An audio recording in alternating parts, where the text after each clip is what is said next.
Hello, everybody, and welcome to Atheist Sunday School, your one-stop shop for everything Atheist Sunday and school. And boy, do we have a show for you today. Today we are covering Matthew chapters 21 through 24. And we get a very famous narrative today. Really? Yeah, we get the fig tree. Wow. What's the fig tree? Is it a tree that has figs on it? Yes, and it won't grow. It won't grow figs outside of its season. So that's not much of a narrative. No, there's some other stuff happens too. That's just agriculture. Some other stuff happens too. Don't worry. Okay, it better. So I have the King James Version of the Bible. I have the English Standard Version. We also have the NIV Study Bible. We also have from Ulrich Luz the Hermenia series, Matthew 21 through 28. This is the third volume. We also have some Greek stuff here. We have a textual guide to the Greek New Testament. And we have a Greek New Testament. And we also have a Jewish annotated New Testament. And Eerdman's commentary on the Bible. Yeah, that's right. Yep. And we have the New King James. The New King James.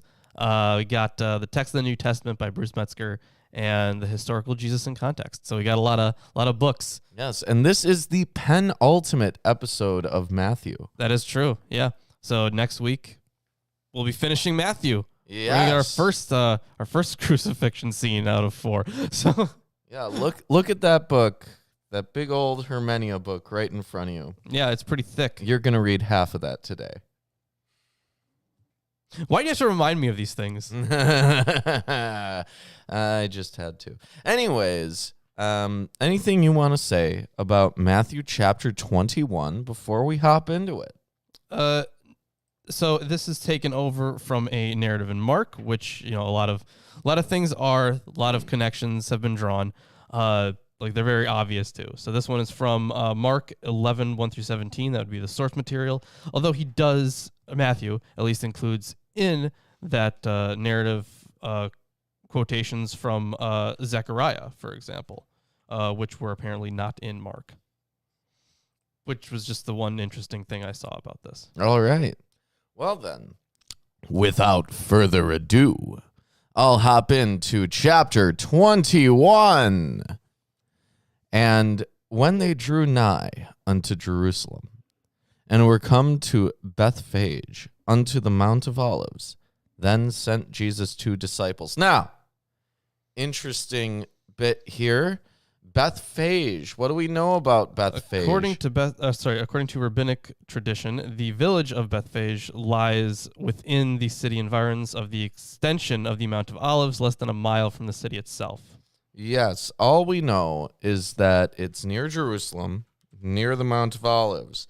The name means house of figs. Ah, okay. It is not mentioned in the Old Testament. Reggiano Gray. Reggiano with the $5 Thank you, Reggiano. Drinking Castellero del Diablo Cabernet Sauvignon, a wine from Chile. Well, has a nice devil face. You know what? That's pretty cool.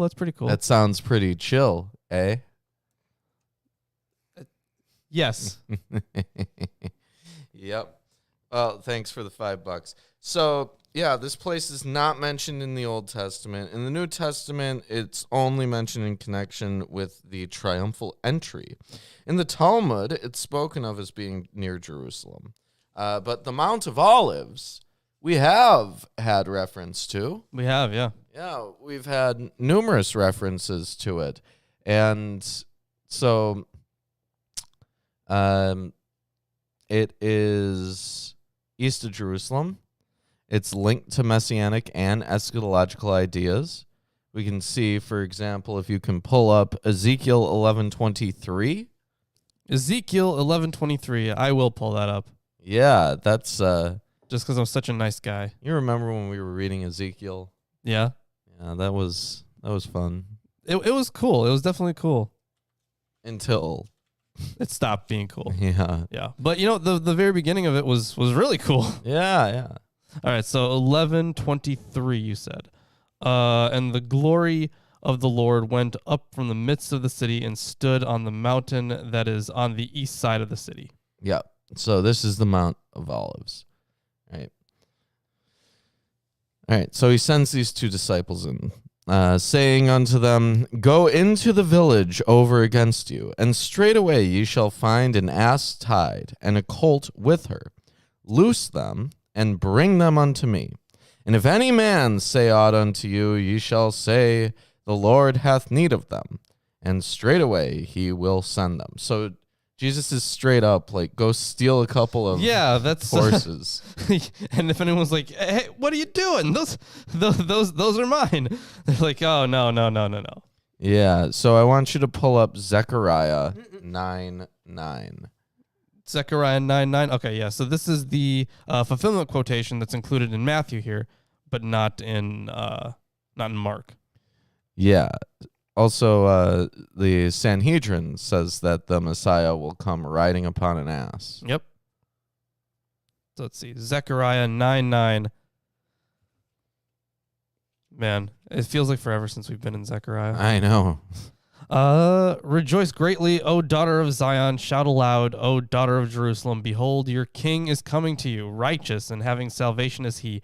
Humble and mounted on a donkey, on a colt, the foal of a donkey.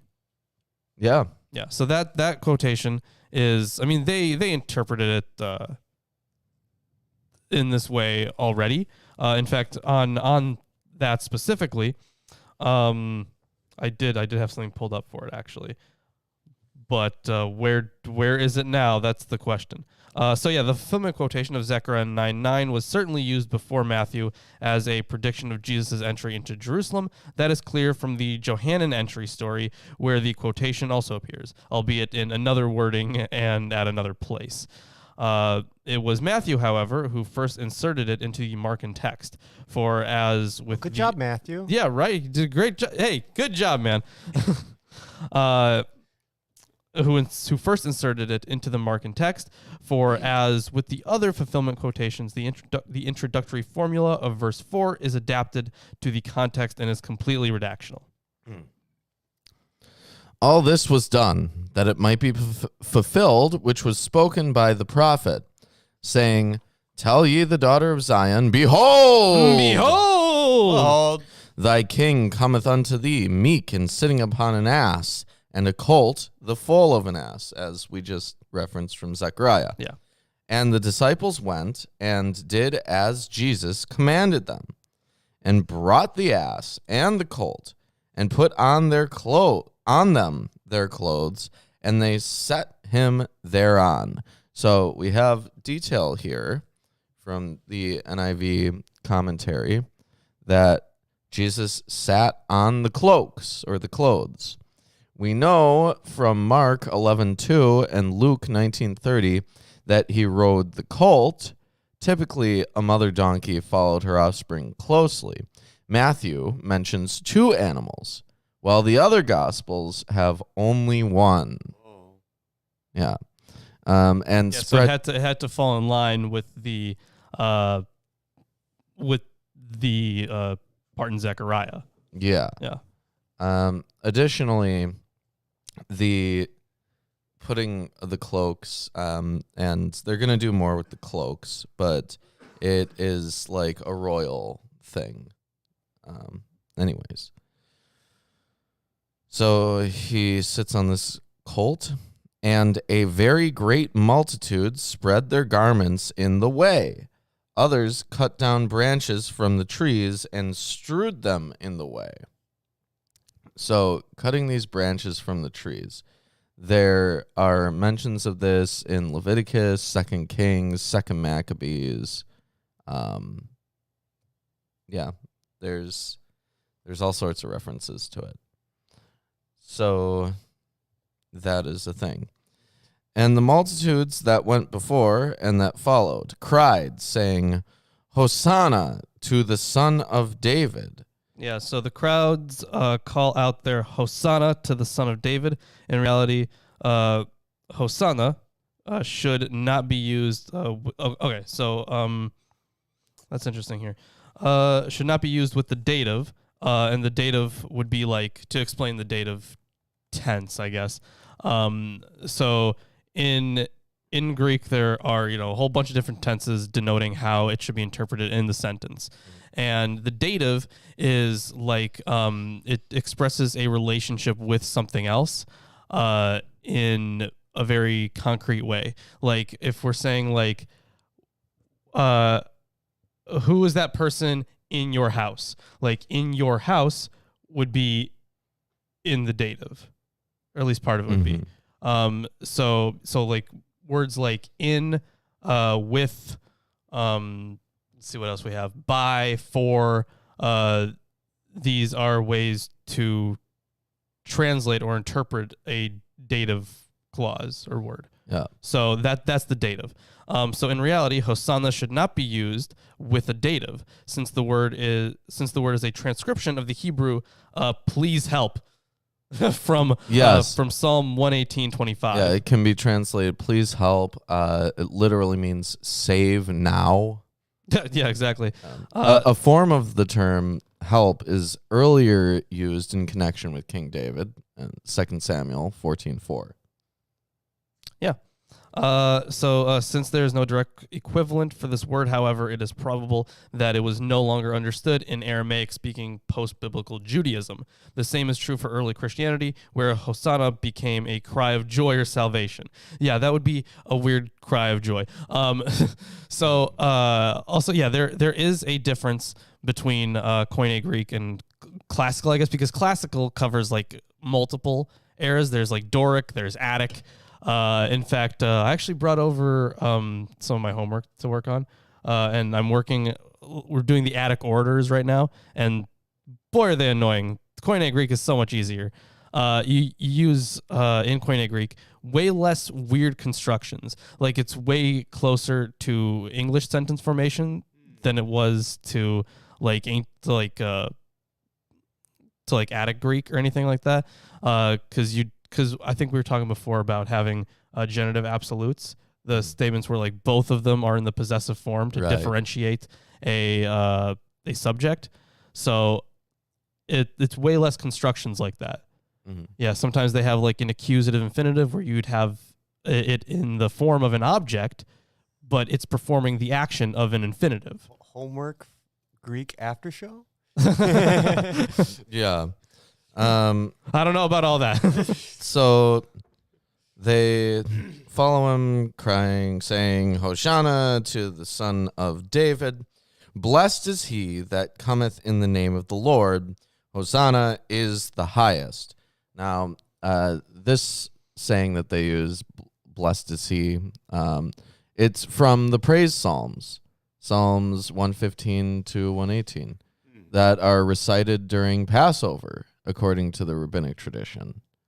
So this is from all over the place, but it's definitely a lot of OT callbacks. Yeah, that's how they used to greet the pilgrims at the gate of the temple.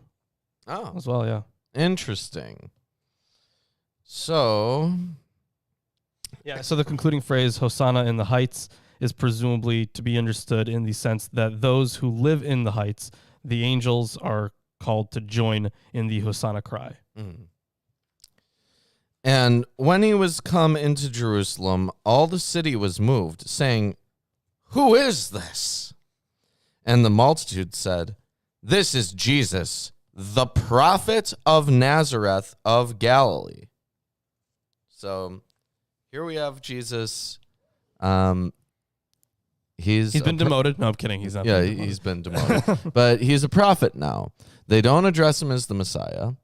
They address him as a prophet. Yeah, so I mean the whole city is shaking, I guess.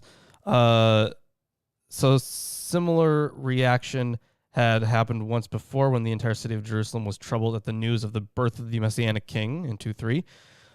So when they ask, who is this, which in and of itself is neutral, receives a negative tone.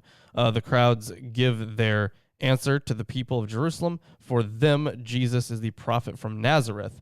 The answer leaves open the question whether the crowds, after their acclamation of verse 9, are thinking of the eschatological prophet whom people expected on the basis of Deuteronomy 18:15, or as in 14:5 and 16:14, of a regular prophet, namely the well-known prophet from Nazareth.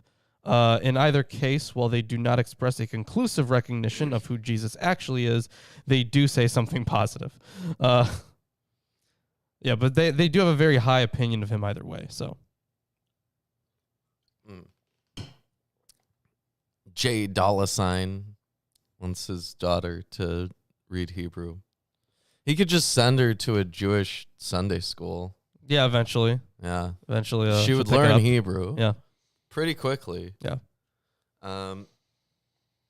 Okay, let's continue on here with this prophet named Jesus, which, incidentally, that's how Islam sees Jesus. He's a prophet. Yeah. And Jesus went into the temple of God. Which, of course, in terms of like what it meant to be a prophet, it's not that it's untrue even within Christianity. It's just that there's more to it. He's not just a prophet is the thing. Well, he doesn't really act like a prophet does. So, like, Yeah, prophets can't give other people magic powers. He was way less woey. well, to be fair, Elijah gave Elisha magical powers. Yeah, through after his death. yeah, through his like spirit or something. Yeah. But like Jesus, yeah, he talks to God a couple of times. Not very often. No. No, not at all. Doesn't And- really need to, though, if you think he's God. I don't know, whatever. Well, there's nothing in here that would suggest that he's Agreed. God. So he talks to God like a couple of times, and Yeah, what's emphasized is the close relationship to God. yeah. Where this Trinity thing comes from seems extra biblical. Yeah, that's a whole other story. We'll talk about the Trinity more in depth when we get to the Johannine epistles. Yeah. Wow. And even then, I've heard a lot of Christians say that understanding John is difficult. Not just the book of John, but John's writings. Yeah, John's writings. Because you have the gospel one, and then you have the John of the epistles. You have those letters, and then you have the Apocalypse of John. Right. Yeah. Anyways, and Jesus went into the temple of God and cast out all them that sold and bought in the temple, and overthrew the tables of the money changers and the seats of them that sold doves, and said unto them, It is written, My house shall be called the house of prayer, but ye have made it a den of thieves. Ah, yes. Destroy the economy. I agree. I think he's just trying to Down with the system. He's just trying to get in trouble. Down with the system. Yeah, so these people are buying and selling animals for sacrificial offerings, which, of course, as we know, you really couldn't do. You So, had quick question: what verse was that? that. Those were verses 12 and 13. Okay. You guys didn't even notice yours- I fixed the bowl. Oh yeah, you did. He's still missing A leg. Well, it's in memory of his leg. Yup. He's got a new stand. That's great. Baal That's stands. Praise Baal. good. We love Baal here. So Get destroyed again. I just know this. probably at some point, yeah. So in verse 12, sorry, did you have of God, the temple of God in there? Yeah, the temple of God. Yeah. So according to the best manuscripts, I guess of God shouldn't be in there. Oh. Yeah, it should just have temple. So the words of God are added in many manuscripts after Heron, which is temple.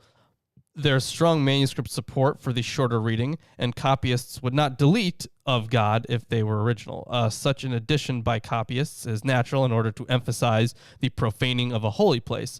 On the other hand, since the parallel passages in Mark 11:15 and Luke 19:45 do not have the words of God, it may be argued that these words are original here, but were deleted by copyists to make the wording agree with the other gospels.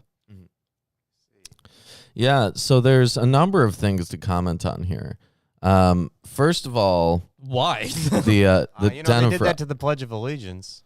the den of robbers, Jeremiah 7:11, is a place where criminals feel safe, right? But Yeah. There's multiple reasons for this. Now, first of all, when you would sacrifice an animal, according to the rules for sacrifice, you would be taking an animal from your flock. Yeah. Yeah.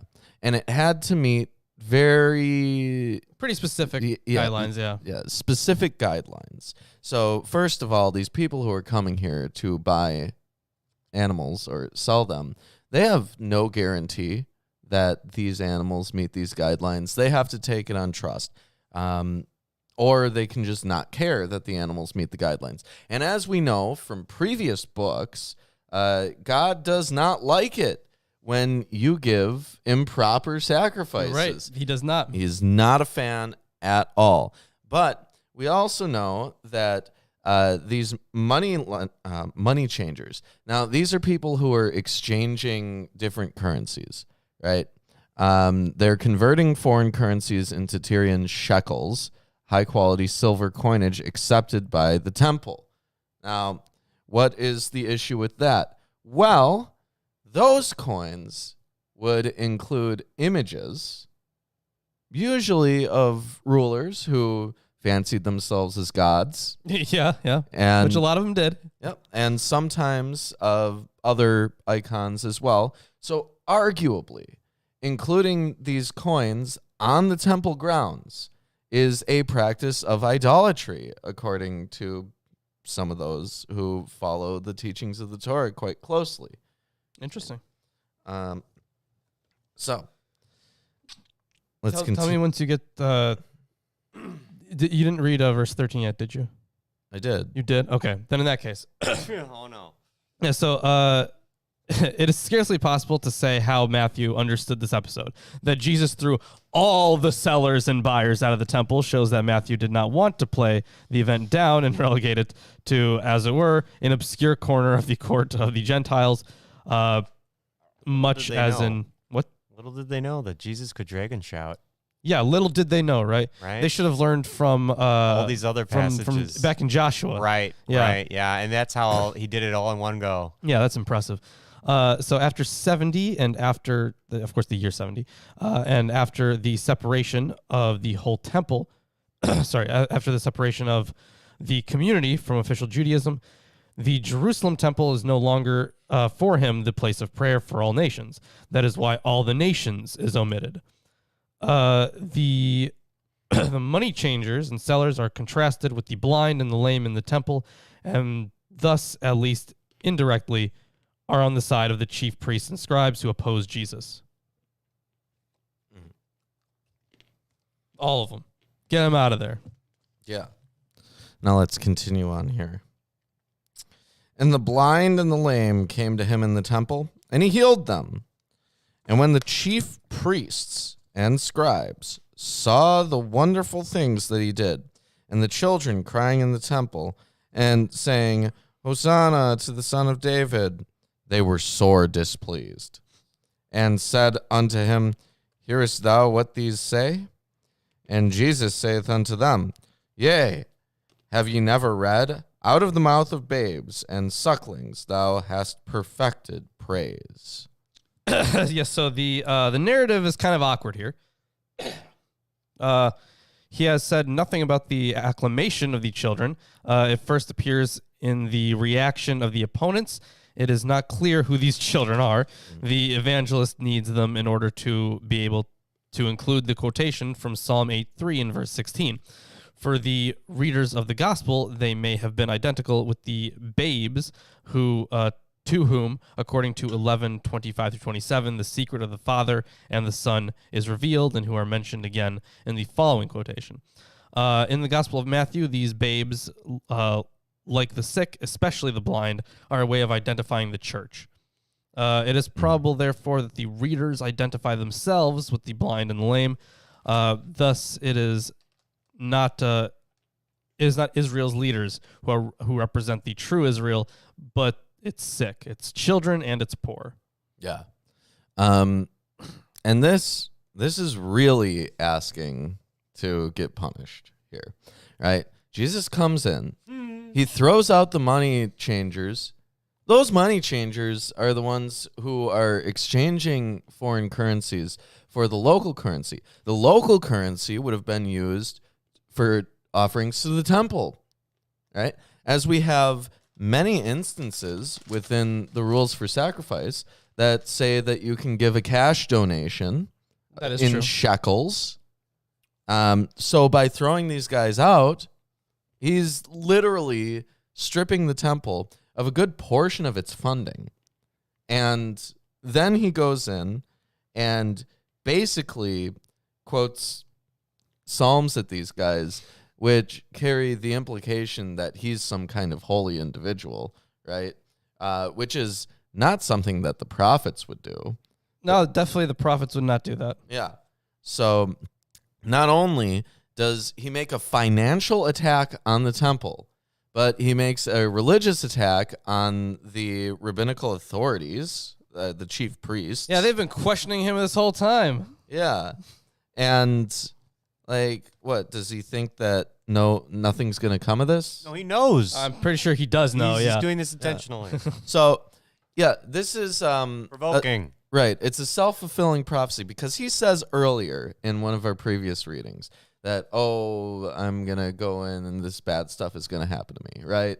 And now he is provoking them so that bad stuff will happen to him. Yeah. And this will happen 3 more times. Yep. And he left them and went out of the city into Bethany, and he lodged there. Now, Bethany is a place. Yay. Wow. It is a town east of Jerusalem.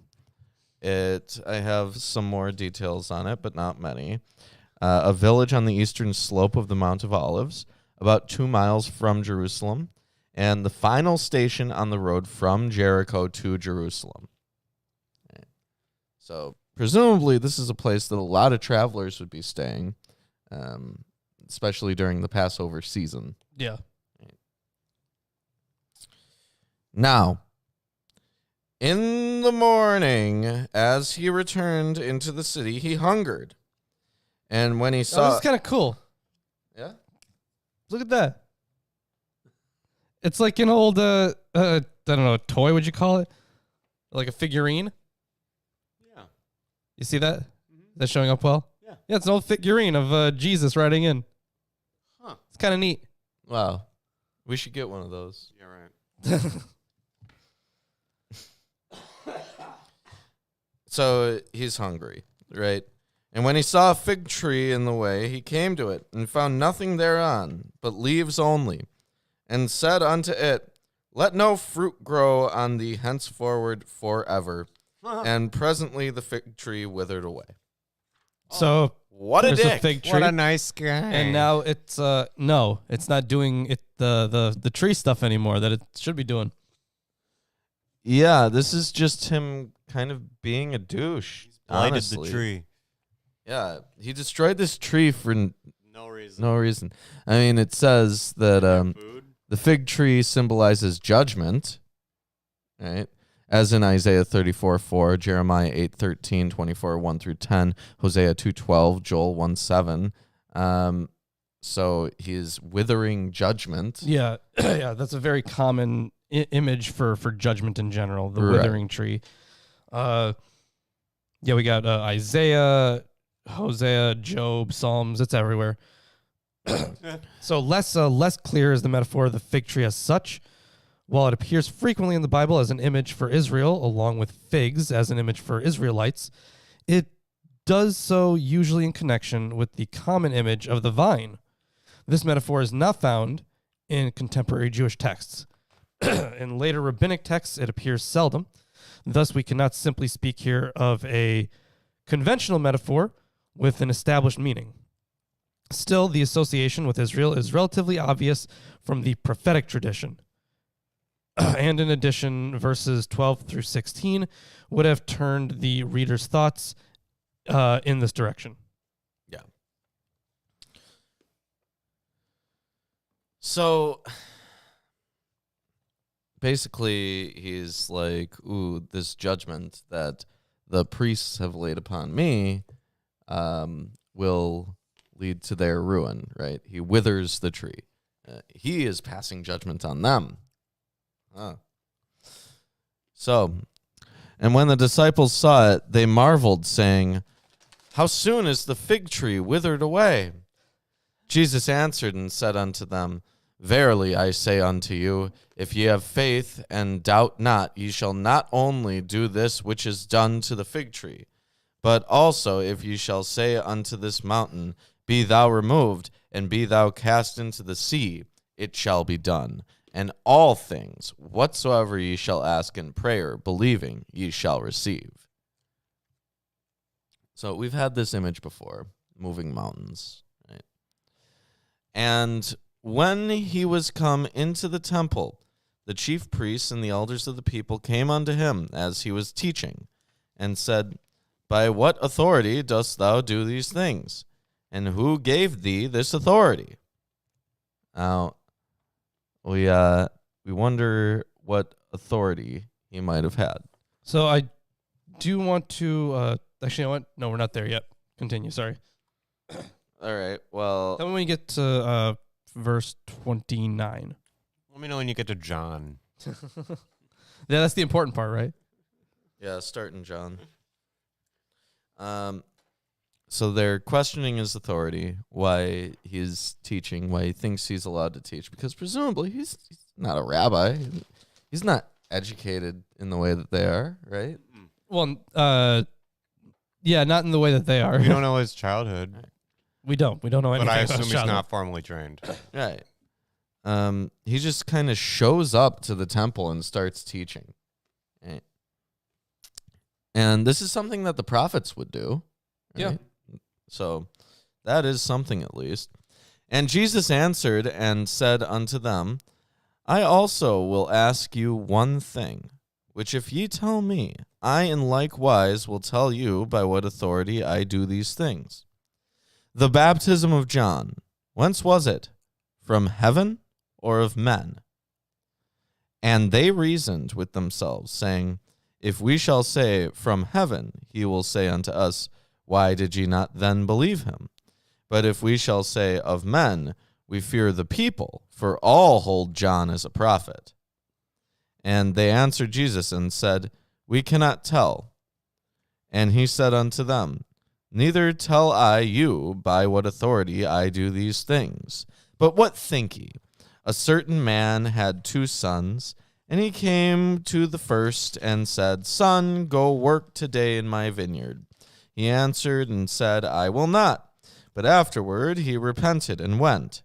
And he came to the second and said likewise. And he answered and said, I go, sir, and went not.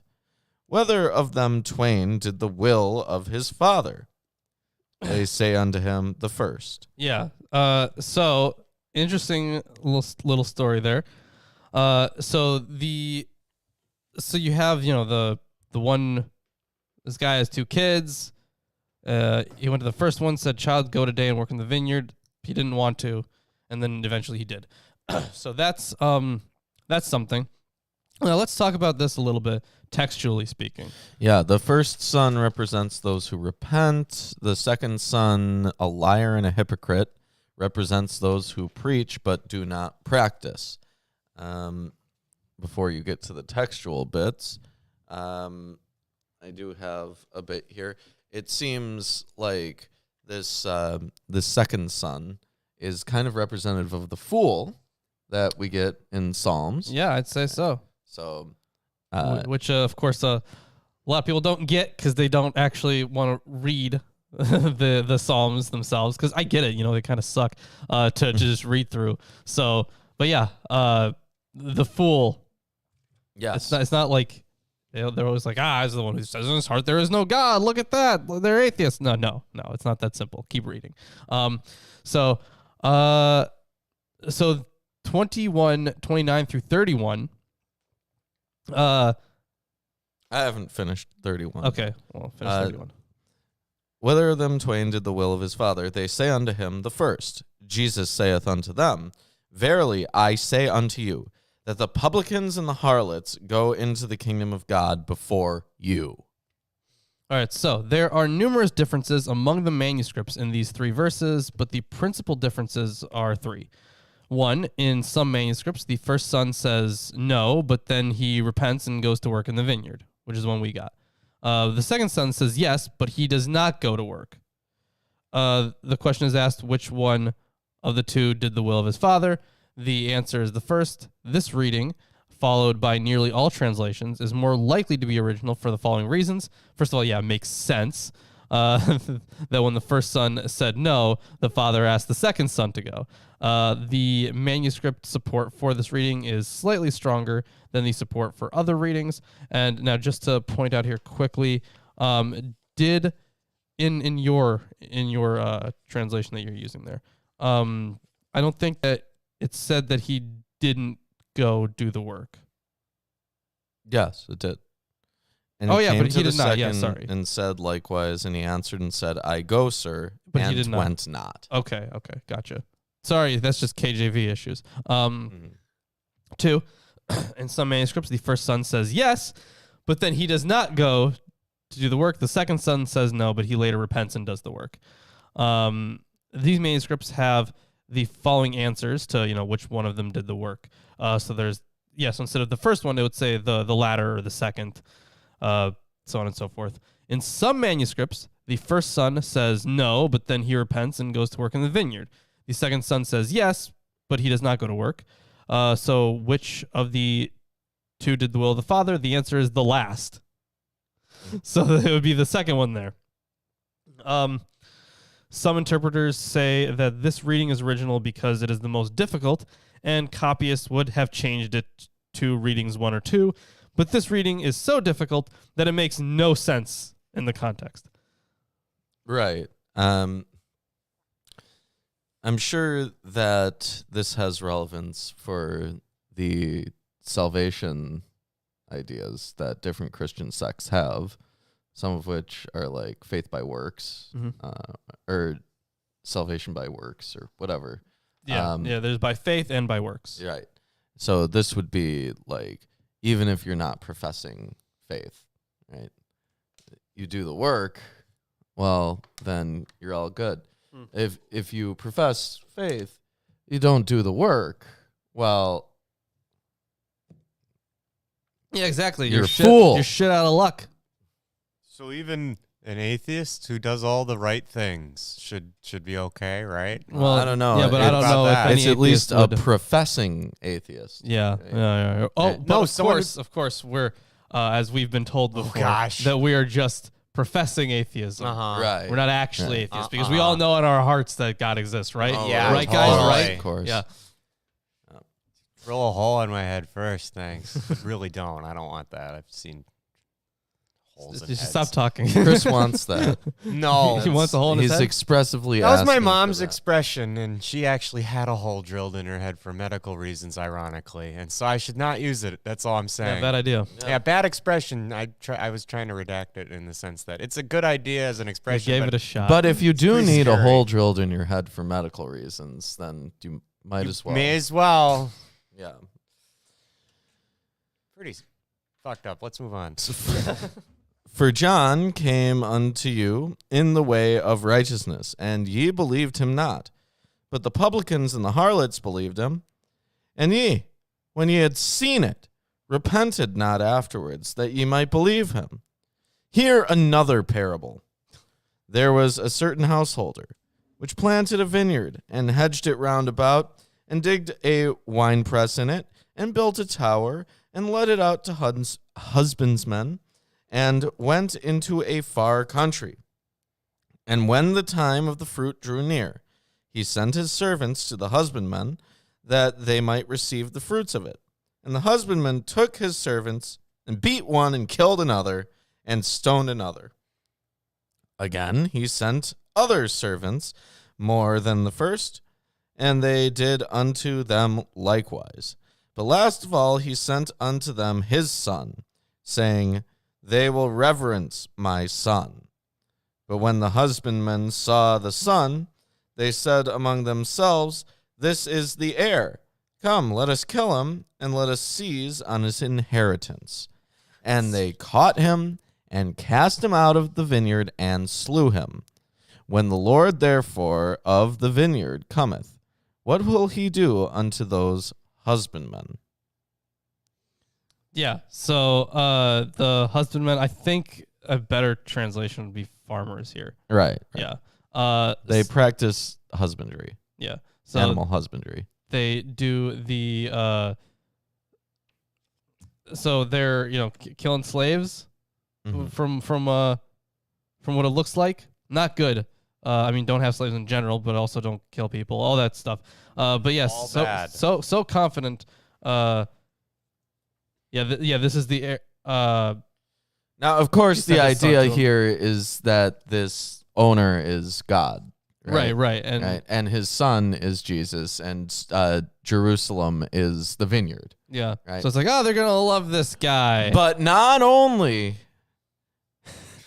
is the point here that he's pretty much directly saying that he's the Son of God in the form of this parable, but again, God is compared to a slave owner favorably. yeah, that is accurate. Why does he keep doing this? I don't know, because they're powerful, I guess. I guess. Like they're technically powerful in a legal sense, right? Yep. They Yeah. have power over Others. others. Yeah. Probably a lot of money too. Yeah. Yeah. We all know that God has a lot of money. Well, less money now that Jesus threw out those money And changes. he has less money now that what's his name, Peter Popoff isn't doing stuff anymore, because Peter Popoff was giving him money directly to God. Yep. And we know that for a fact. Yeah, he'd hit him up and be like, Well, he'd send him a check. yeah, that's right. Yeah, he sent him a check. Mm-hmm. Yeah. I wonder how Christians feel about seeing their I God. wonder how mad God would be if the check bounced. Yeah, right. But yeah, like, it is true that it's just the way that it was back then. Like, that's why it's like, yeah, obviously this is a text of its time period. Like, you can't really separate it Right. from that. So while absolutely it is true that slavery was just a thing back in the day, Mhm. that doesn't make it good. So when we're talking Well, about the absolute arbiter of objective Oh, right, morality right, says of that course. it's good. right, Lance. of course, my bad. And that guy's greedy, Mm. Let's keep going here. They say unto him, he will miserably die. He will miserably destroy those wicked men. Sorry. And will let out his vineyard to the other husbandmen, which shall render him the fruits in their seasons.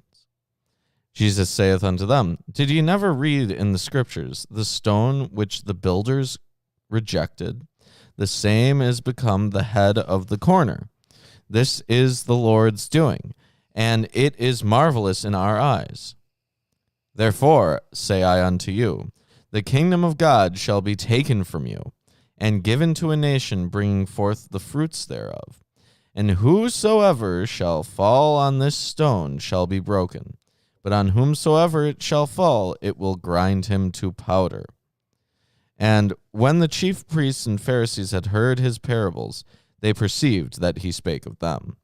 But when they sought to lay hands on him, they feared the multitude, because they took him for a prophet. So it looks like the quotation there is from is that from Isaiah 5? Let me Maybe? check. Yeah, you should check. Um, Maybe it's not, because I'm having trouble finding that, but it is a quotation, because he's directly quoting scripture there. At least from the looks of it, he's saying that he is. Psalm 118, 22 through 23. Psalm 118. Okay. Also from the Praise Psalms. Huh, interesting. Okay. So verse 40 begins with a new chronological reference. The owner returns. Now we shall see what happens. Again, the narrator draws on Isaiah 5. That's the reference there. Okay, so in Isaiah 5, 3 through 4, the hearers are also called to make a judgment. I see. Okay. and, as in the previous parable, challenges the hearers with a question to make a judgment. Their answer leaves no doubt: evil will befall the evil tenants.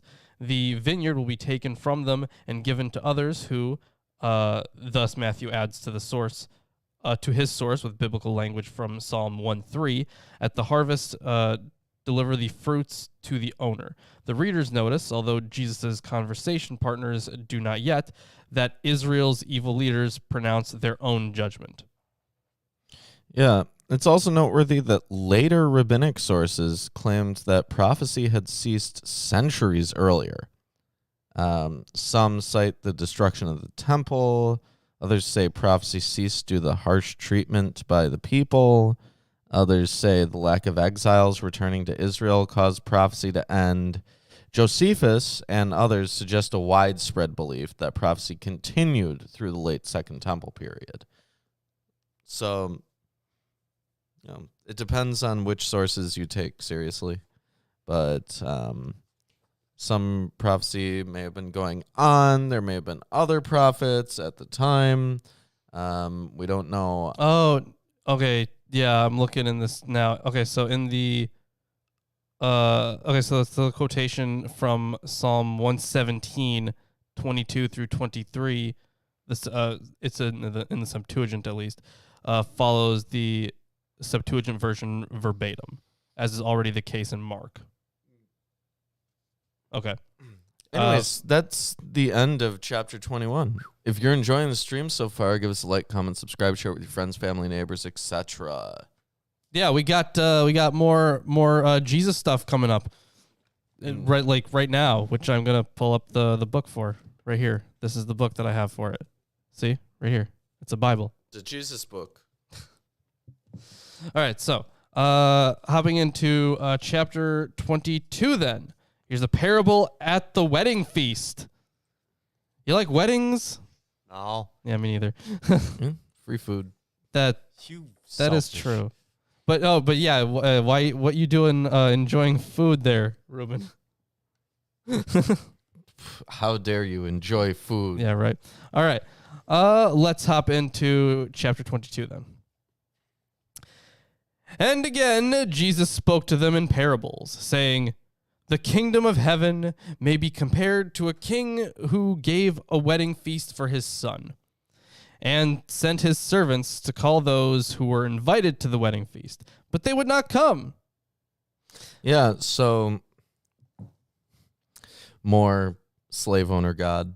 But also, Well, this isn't looking like a slave owner necessarily, because I don't think they're using the term doulos here, or doulos.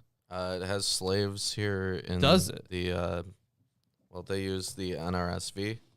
Okay. NRSV has slaves. You know what? Let's check the Greek, shall we? Because we can do that. So what verse was that? Sorry, that was verse 2? No, that was verse 3. Yeah, that's verse 3. Okay. So 22:3. Don't worry. I got this. All I got to do is flip a few more pages. These pages are really thin, actually. All right. 22:3 here. Oh, yeah. You know what? It does use slave. Yep. Yeah. That's interesting. Yep. It is kai pestelen tus doulos. Yeah. So sent the slaves. So there you go. All right then. See, we can very easily go back to the Greek now, and that's just cool. Yes. Like this is, I think okay. So I was talking to Penn Guy recently. Ran into him the other day. He's alive? Yeah, of course he's alive. People die. Yeah, they do. So I was talking to him, and he was like, you guys have like a more in-depth Bible study than like pretty much every other Bible study, because you don't get this at a regular Bible study.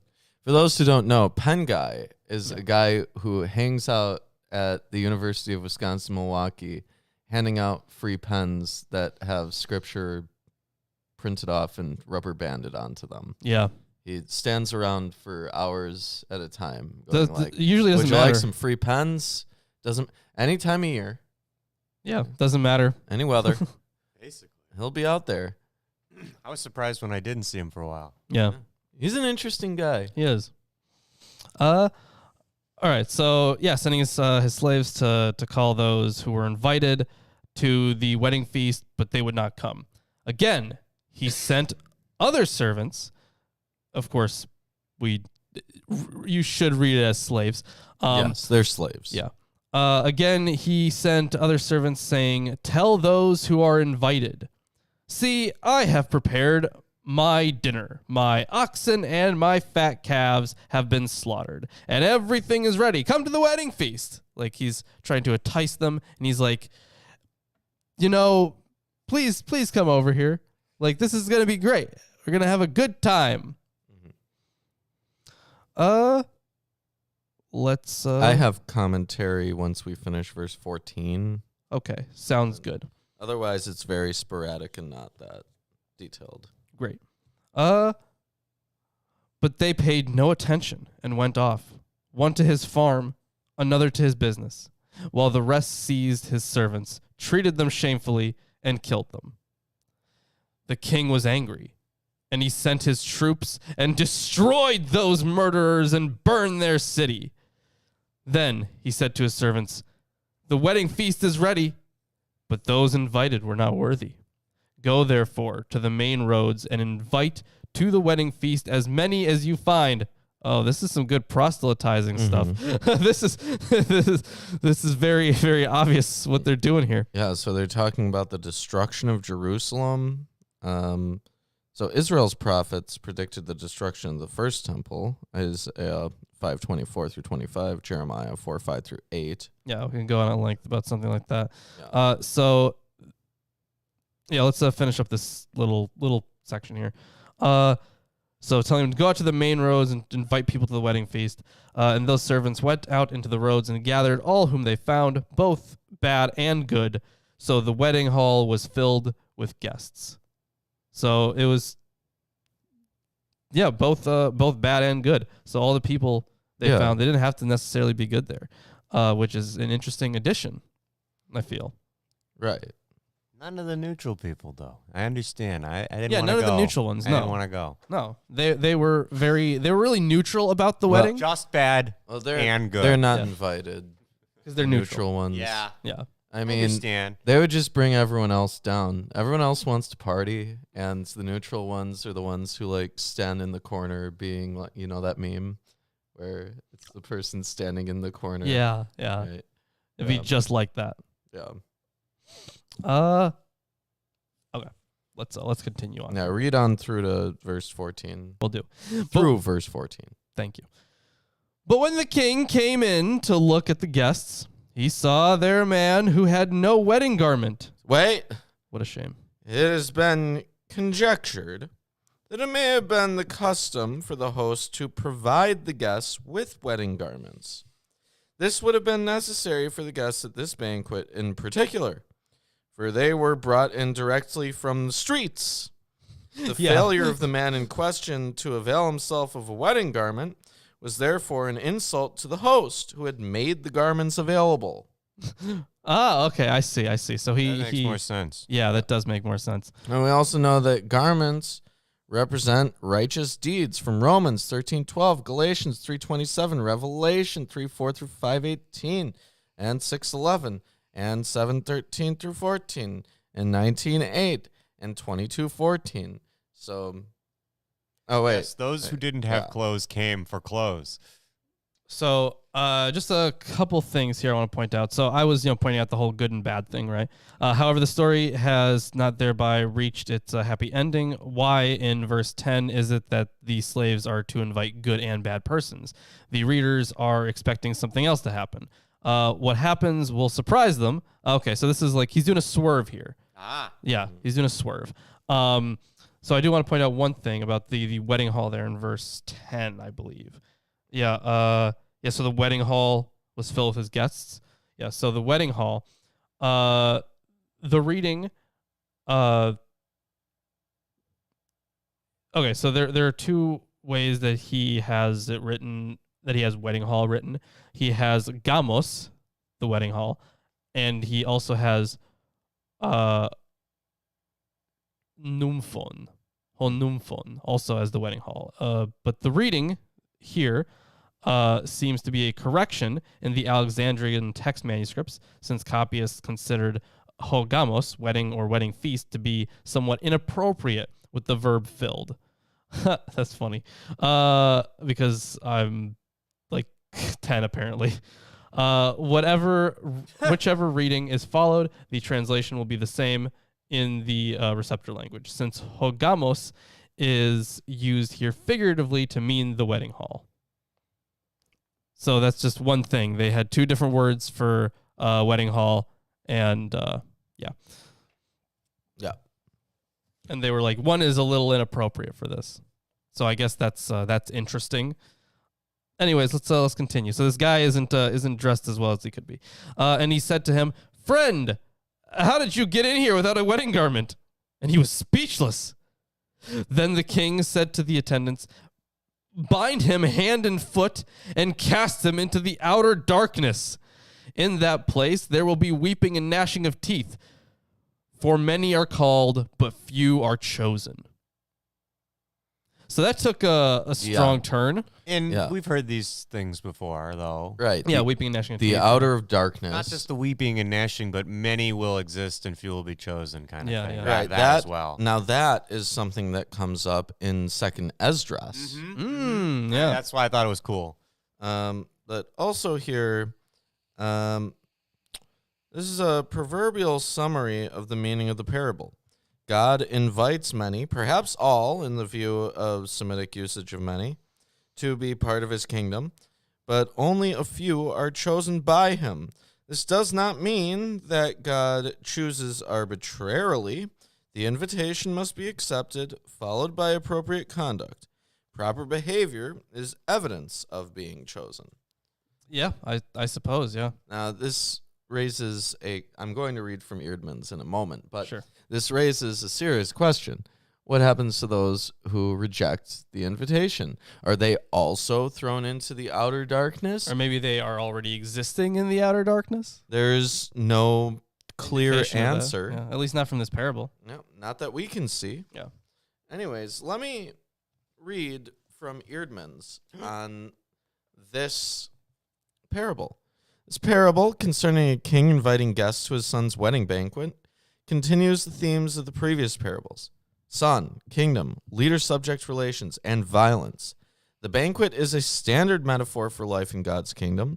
Commentators have often understood the rejection of the invitation by the guests and subsequent gathering of people in the main streets, or better, on the roads leading to the countryside, as a rejection of Israel in favor of the Gentiles, or outsiders. However, the ungrateful guests correspond to the Jerusalem leaders, who are still being addressed in this parable. In fact, Matthew has molded this story as a parallel to the preceding parable of the wicked tenants. The owner and the king each send two groups of slaves who are treated violently. The owner and the king respond violently to the provocation.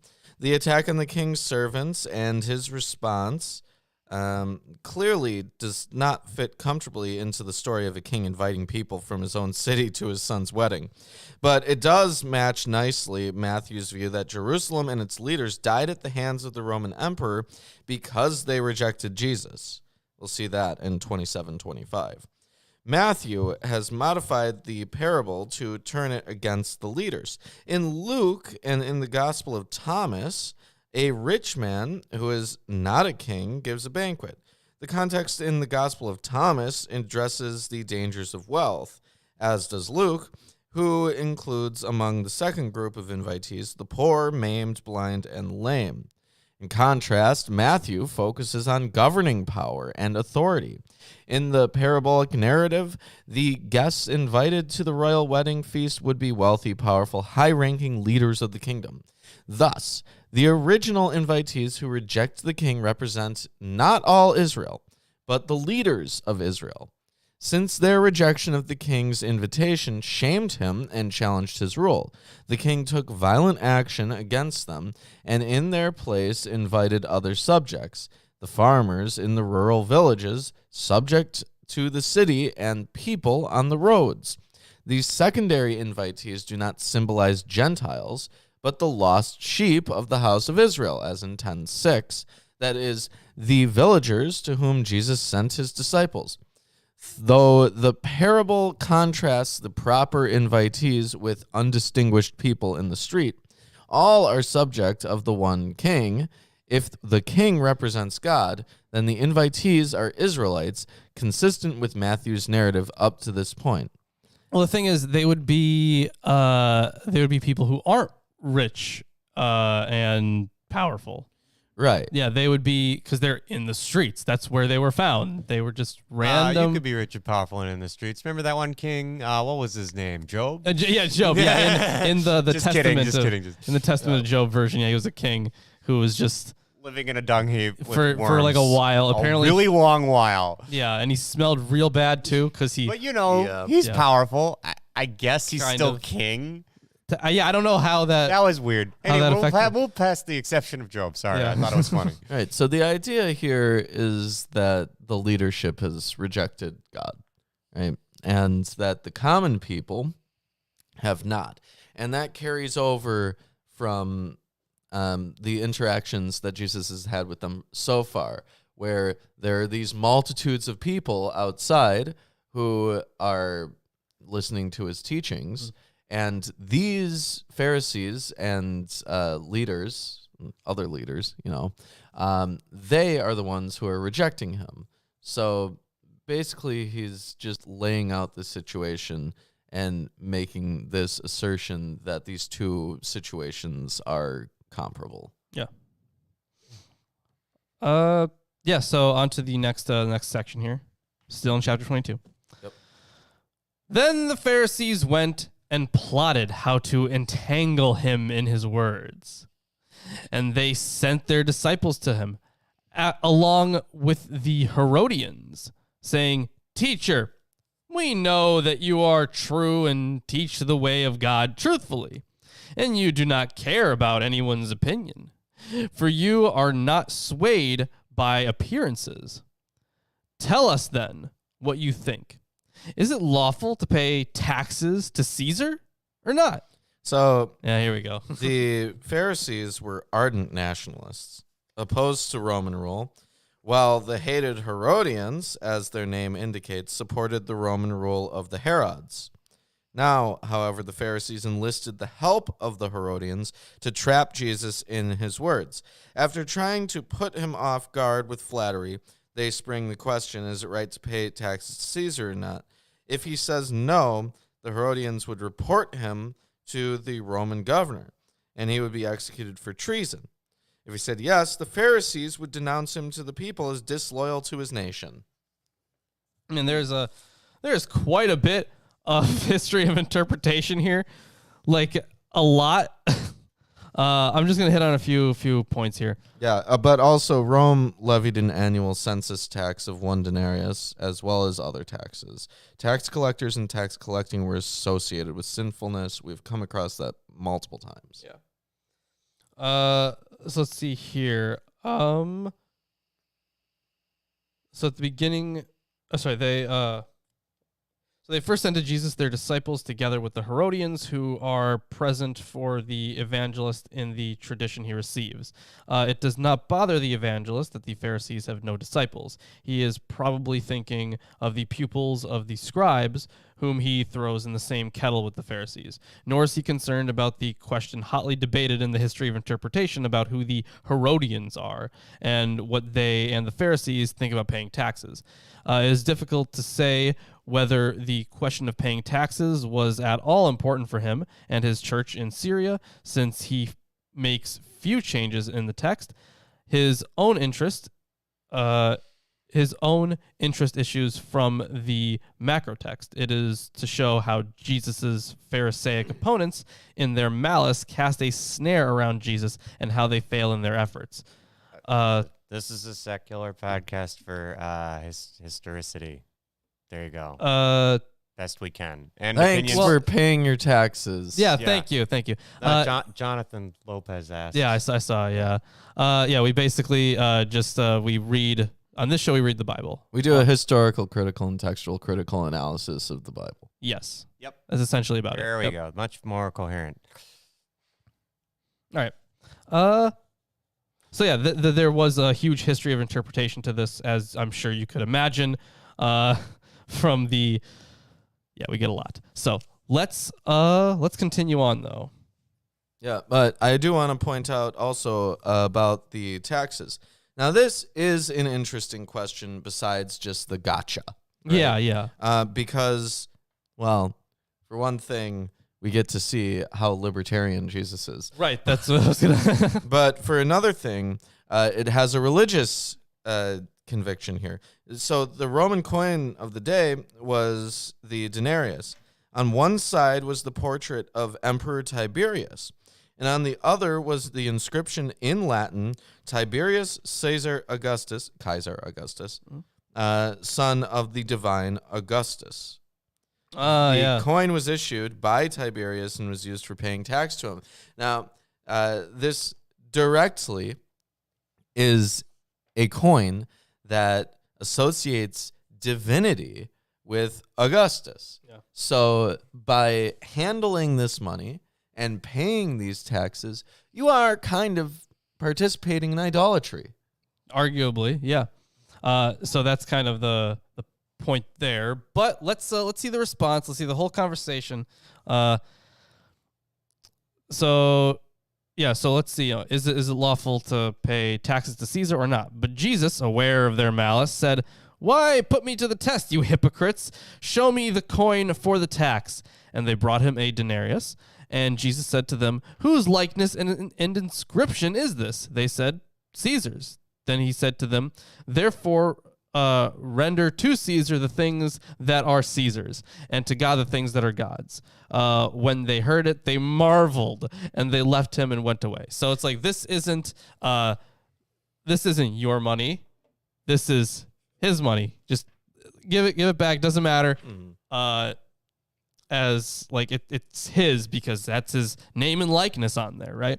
Right. So, and there's another interesting thing here. The denarius. One denarius is roughly the equivalent of 1 day's wages. yeah. Right. So first of all, that's not a huge tax, like compared to what we do in the United States. Sure. But second of all, like, because it's not a huge tax, Jesus is basically also saying, like, this is not a big deal, guys. Like, it's 1 day's wages. Get over it. Right. So there you go. Yeah, he simply challenges them to do what they do anyways. He offers no special justification for this challenge.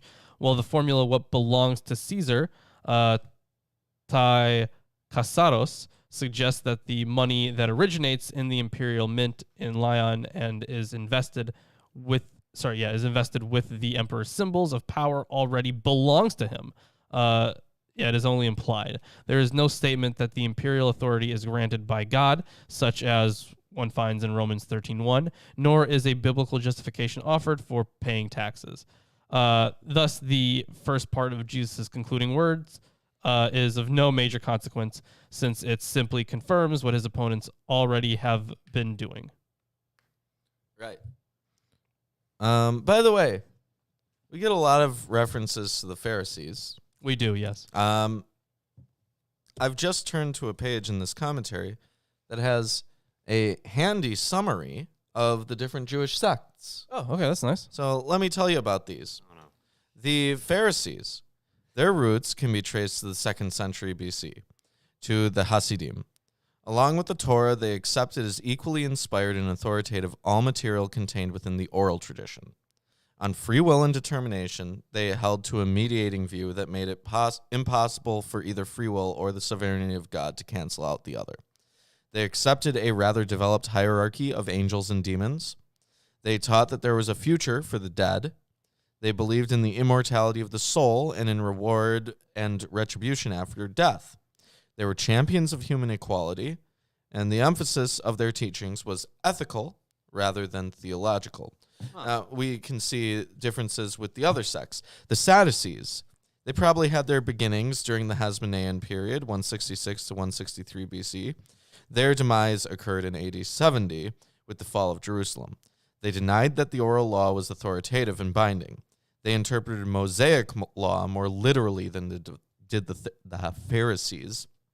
They were very exacting in Levitical purity. They attributed it all to free will. They argued there is neither resurrection of the dead nor a future life for the dead. They rejected a belief in angels and demons. They rejected the idea of a spiritual world. They only counted the Torah as canonical scripture. Now, two other sects. The Zealots, they originated during the reign of Herod the Great, circa 6 BC, and ceased to exist in AD 73 at Masada. I've been to Masada. It is an interesting place. They all killed themselves. Oh. Yeah, that one. Yeah. So they're all up on top of this mountain, and they're surrounded by this army. Army's trying to make its way up the mountain, and they're just slowing them down over time. They figure, okay, if they get to the top of this mountain, they're going to take us as slaves. So they all commit suicide. Yeah. Every single one of them. They oppose... It's happened multiple times in history, apparently. Right? I actually climbed up there. Well, I didn't climb. There's a path. You can walk up it. It's not that tall. It takes like an hour, maybe. They opposed payment for tribute of taxes to a pagan emperor, saying their allegiance was due only to God. They held a fierce loyalty to Jewish traditions. They were opposed to the use of Greek language in Palestine. They prophesied the coming of the time of salvation.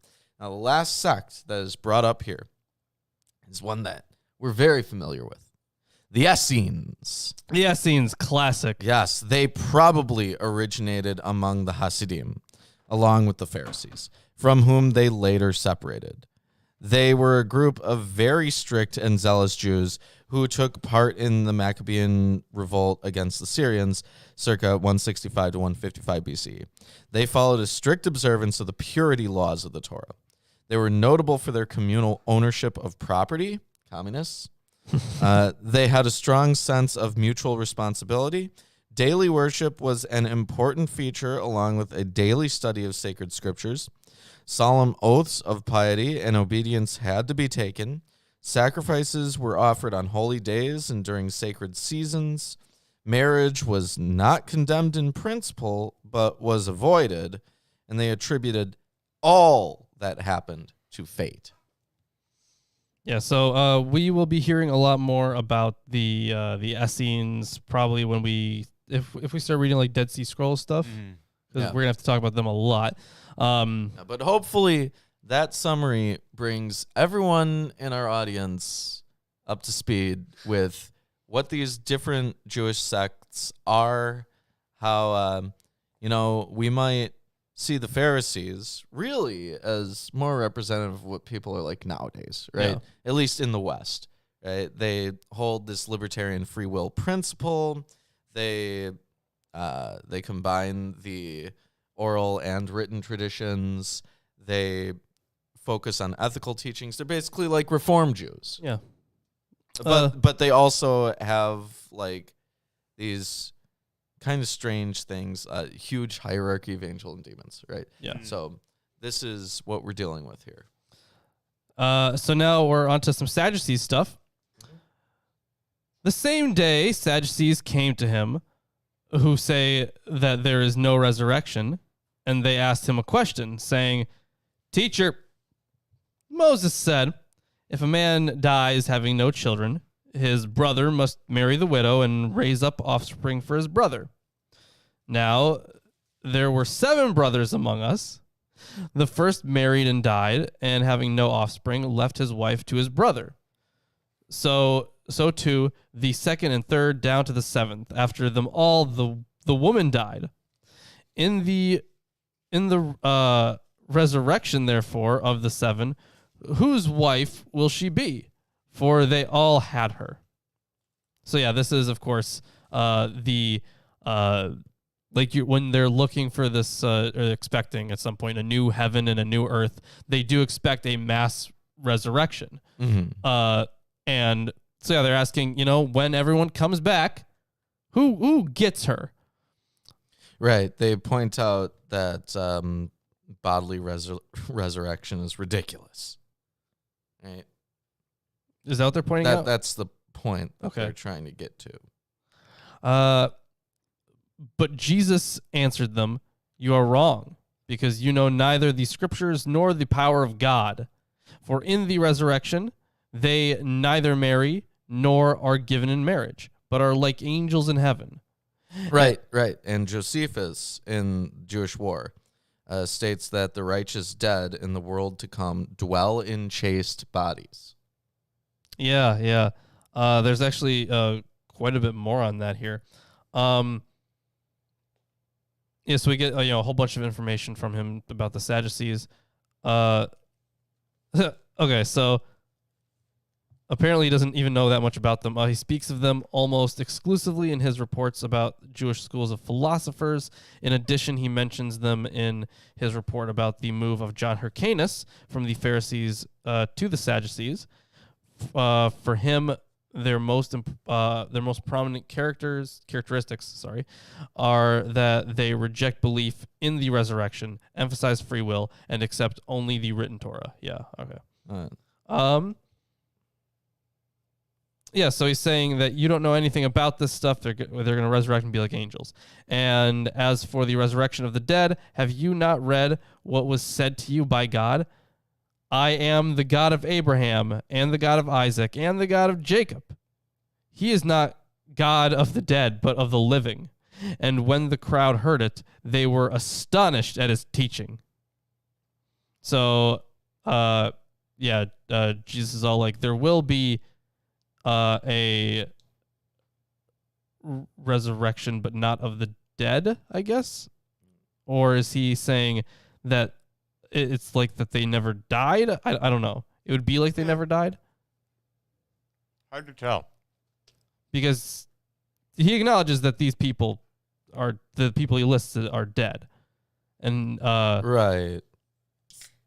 yeah, so it's interesting there. So what is that? That's verse 30. Well, the Torah emphasizes the eternal nature of God's relationship with Israel. That's all the commentary I have on that. All right. Yeah, I do have a bit here, actually. So the idea that Israel's covenant God is a living God provides the continuum of meaning between the original sense of Exodus 3:6 and its New Testament application.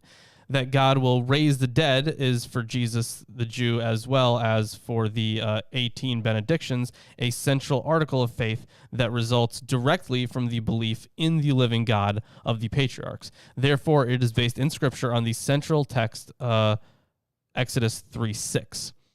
The logical structure of the scriptural proof in verse 32 is difficult. We can understand the concluding statement of verse 32b, he is not the God of the dead, but of living people, either as a second premise or as a conclusion. Right. And if you read it extremely literally, you might come to the conclusion that these people are not really dead. Mm-hmm.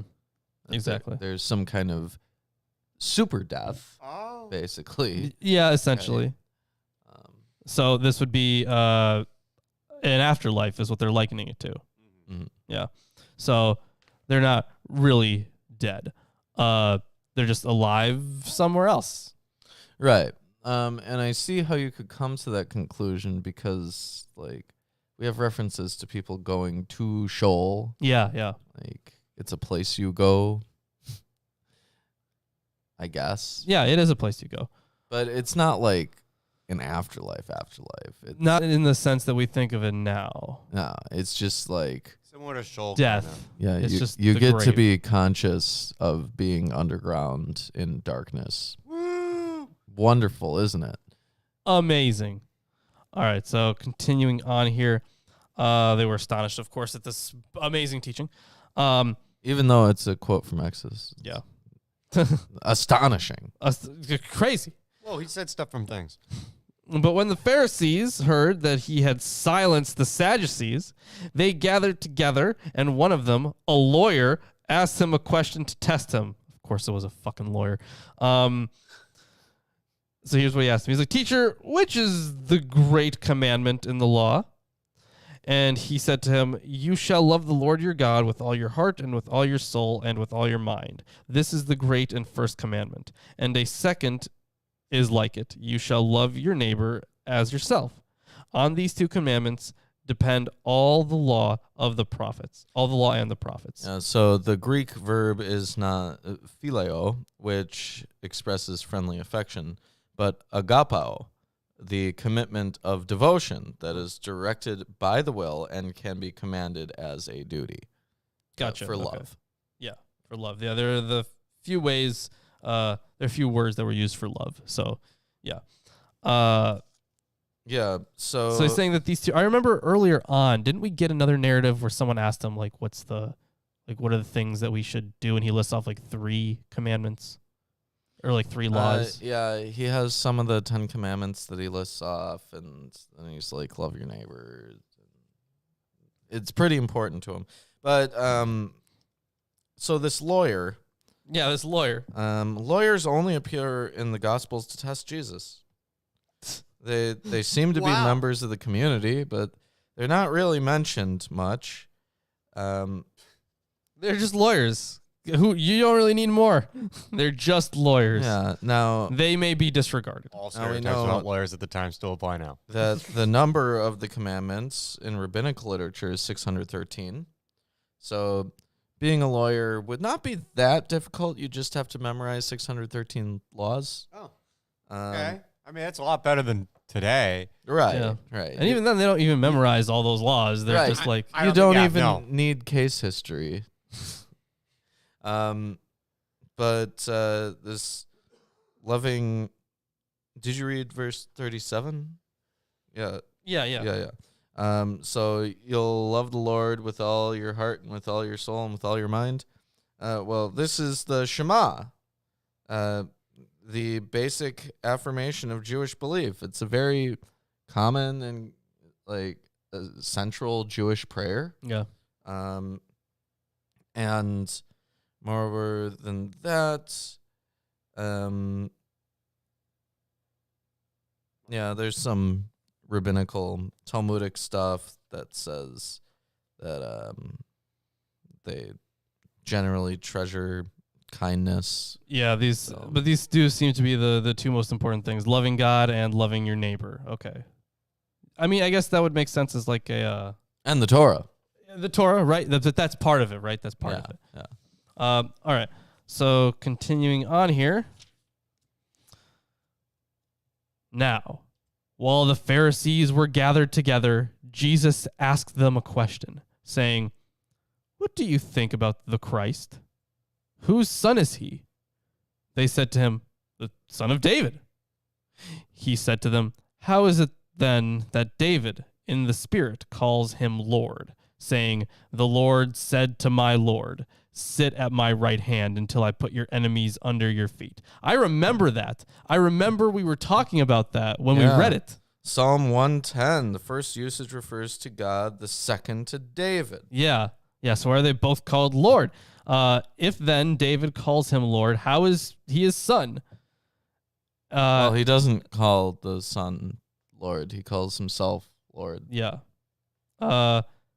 And no one was able to answer him a word, nor from that day did anyone dare to ask him any more questions. Yeah, so here Jesus implicitly claims that he's superior to David, since in his interpretation, David, the presumed author of the psalm, calls the Messiah Lord, whereas David is actually referring to himself as Lord, as king. Right. He and God both share a title, right? They're both kings, right? Yeah. So they're talking about, the Christ, of course, the Messiah, I guess. When it comes, okay, so thus the Pharisees give a textbook answer, and they indicate that according to general biblical and Jewish conviction, the Messiah is a son of David. The readers agree. They also know from the beginning of the gospel, the quote book of the origin of Jesus Christ. That was like the whole genealogy thing. Yeah. That Jesus is of a Davidic descent. Yeah, but everyone who's a son of David is the Messiah. David's the anointed one. Solomon is an anointed one. The head priests are anointed ones. Yeah. That's what Messiah means. It does. So really, he's just like, who is an anointed one? Well, it's not really about the Messiah in the Old Testament. That doesn't really pop up. Now, I did look into it. You have a few references to HaMashiach, right? But those are uniformly referring to the high priest at the time in context, in writing.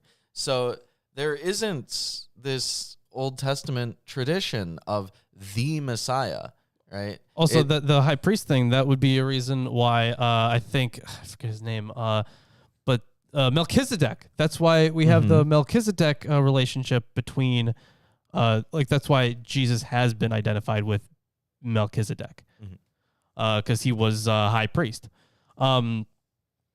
So instead of responding to the Pharisees' answer, Jesus asked a further question, how, which can ask for more precision, and at the same time can call attention to an impossibility. How could it be that this thing happens? Leaves open whether Jesus asks a rhetorical counter question or an additional question for more precision. It consists of a biblical text whose point is anticipated in the introductory verse 43. The inspired author of the Psalms, David, calls the Messiah not his son, but his Lord. Kurios, yeah. Then Jesus follows with the quotation from Psalm 110, which was well known in primitive Christianity. It appears in a customary Christian wording that is close to that of the Septuagint, may have been influenced by Psalm 8:7, and is identical to that in Mark 12:36. Yeah, and it of course assumes a messianic understanding of Psalm 110. Right. But that is the end of chapter 22. And do you hear something? I do hear something. Whoa! It's spooky and scary. Behold, I am your Lord and Savior, Jesus Christ, and I want to let all you heathens and sinners know that I support this wonderful episode of Atheist Sunday School. Lawrence and Reuben try their very best to bring you the true glory of the Bible, and they need your help. They have provided links to their Patreon page and other social media just for you. Once again, my name is Jesus Christ, and this is Milwaukee Atheists. The Lord is with them. God bless.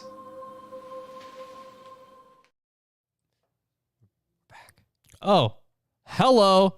That was weird.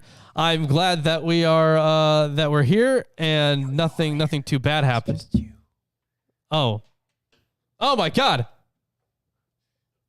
Where did Reuben go? Yes. He's gone. What happened to him? He left. He oh my God. He must have ascended. Nah, he quit. Oh. Never coming back now. It'll be a different guy. He'll look the same. Look the call same, him but different guy. Reuben All for right. convenience, but That's a good idea. You know. That's a very good idea. now the guy's gone. Yeah. So that's a bummer. Maybe he'll come back eventually. Maybe this new guy will have revelation or something. Because that's what usually happens. Someone disappears from the show, but they come back with like immense knowledge of the universe. Oh my God, who are you? I have arrived. New guy. You look just like Reuben. Told you he would. I was my prophecy. Verily I say unto you that I prophesy that the Bible shall be read today. Oh, it's, Wow. Well, it's chapter 22's turn then. Or 23. Yeah, My bad. 23, yeah. Can you not see the truth in my words? No, hopefully I will. All right. Chapter 23. Then spake Jesus to the multitude and to his disciples, saying, The scribes and the Pharisees sit in Moses' seat. All, therefore, whatsoever they bid you observe, that observe and do. But do not ye after their works, for they say and do not. For they bind heavy burdens and grievous to be borne, and lay themselves on men's shoulders, but they themselves will not move them with one of their fingers. Oh, yeah. Okay, so they tie up heavy burdens, hard to bear, and lay them on people's shoulders. They're just causing trouble for people. But all their works they do for to be seen of men. They make broad their phylacteries, and enlarge the borders of their garments, and love the uppermost rooms at feasts, and the chief seats in the synagogues, and greetings in the markets, and to be called of men, Rabbi, Rabbi.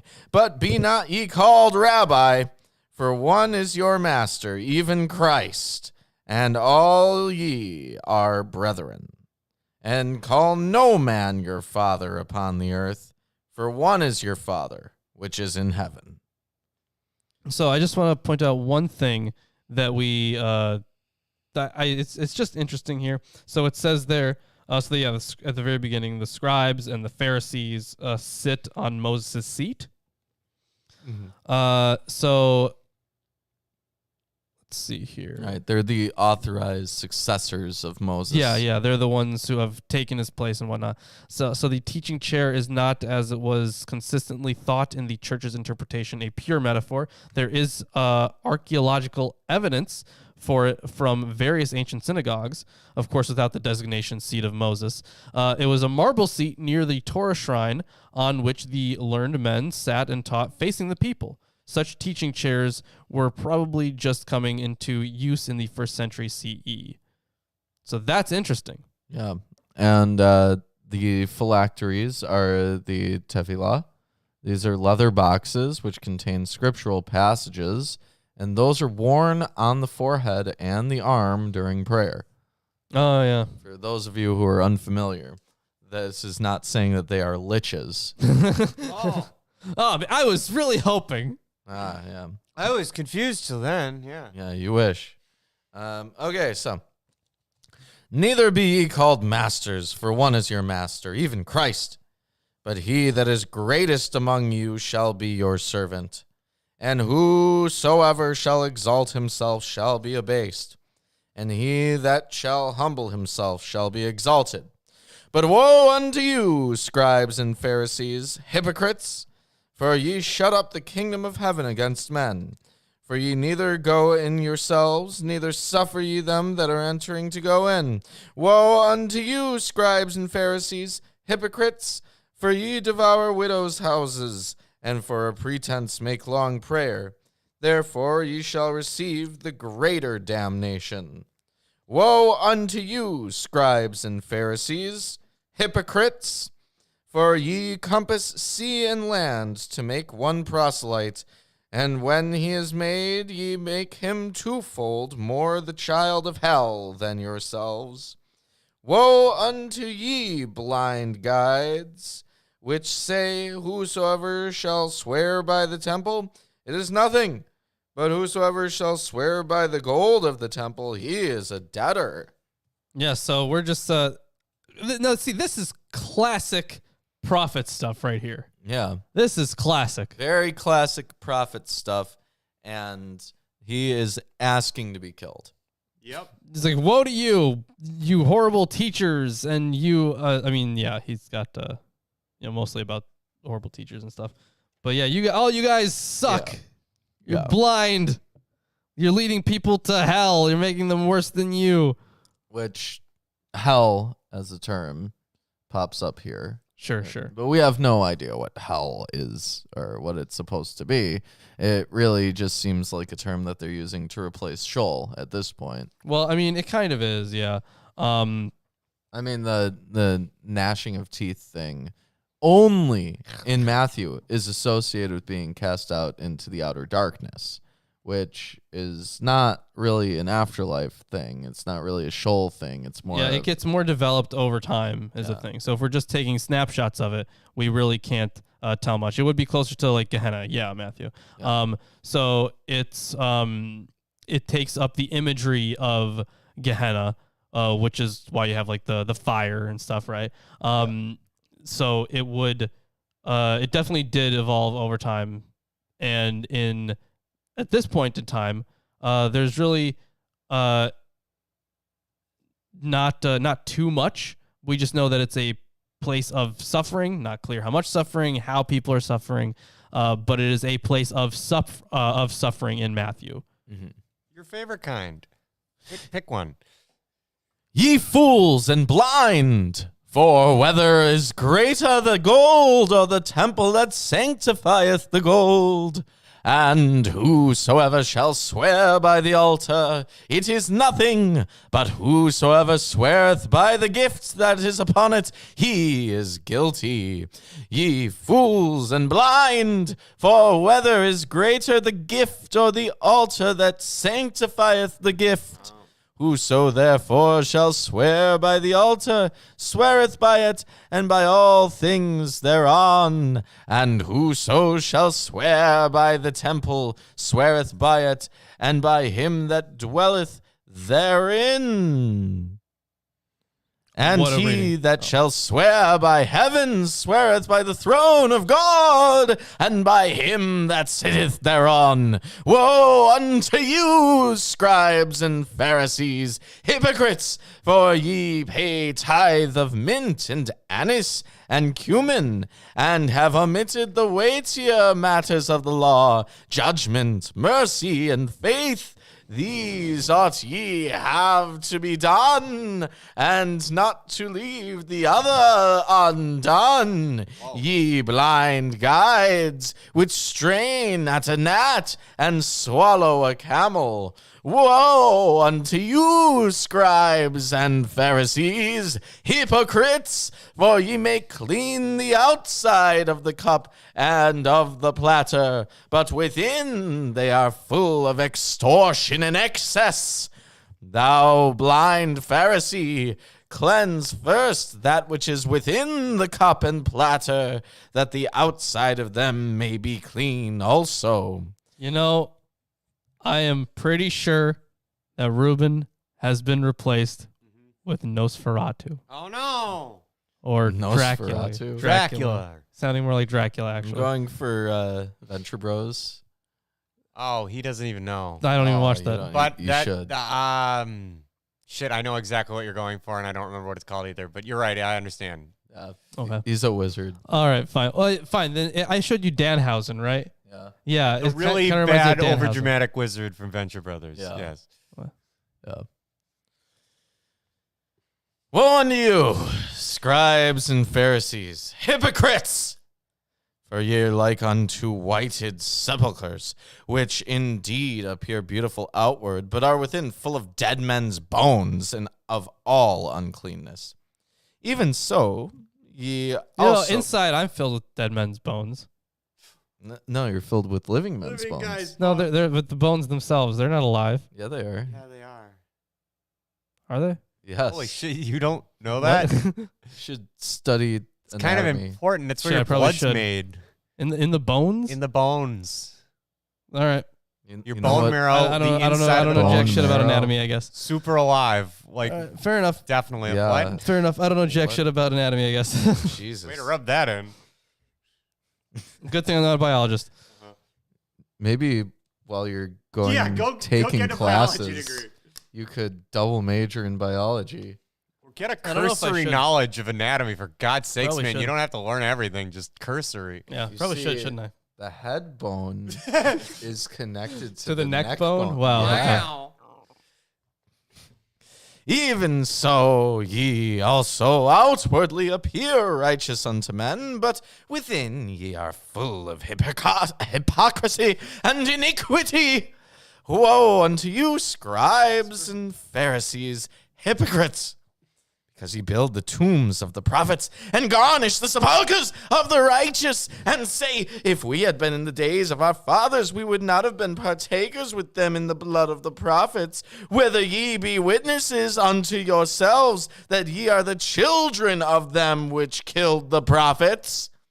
Fill ye up then the measure of your fathers, ye serpents, ye generation of vipers. How can ye escape the damnation of hell? I like. See, yours does say generation of vipers. That's pretty good. I used an escape rope. Yeah. It's like that story with the Buddha when he climbs out of hell. Yeah. You need a good rope. Yeah. Different hell. Completely different one.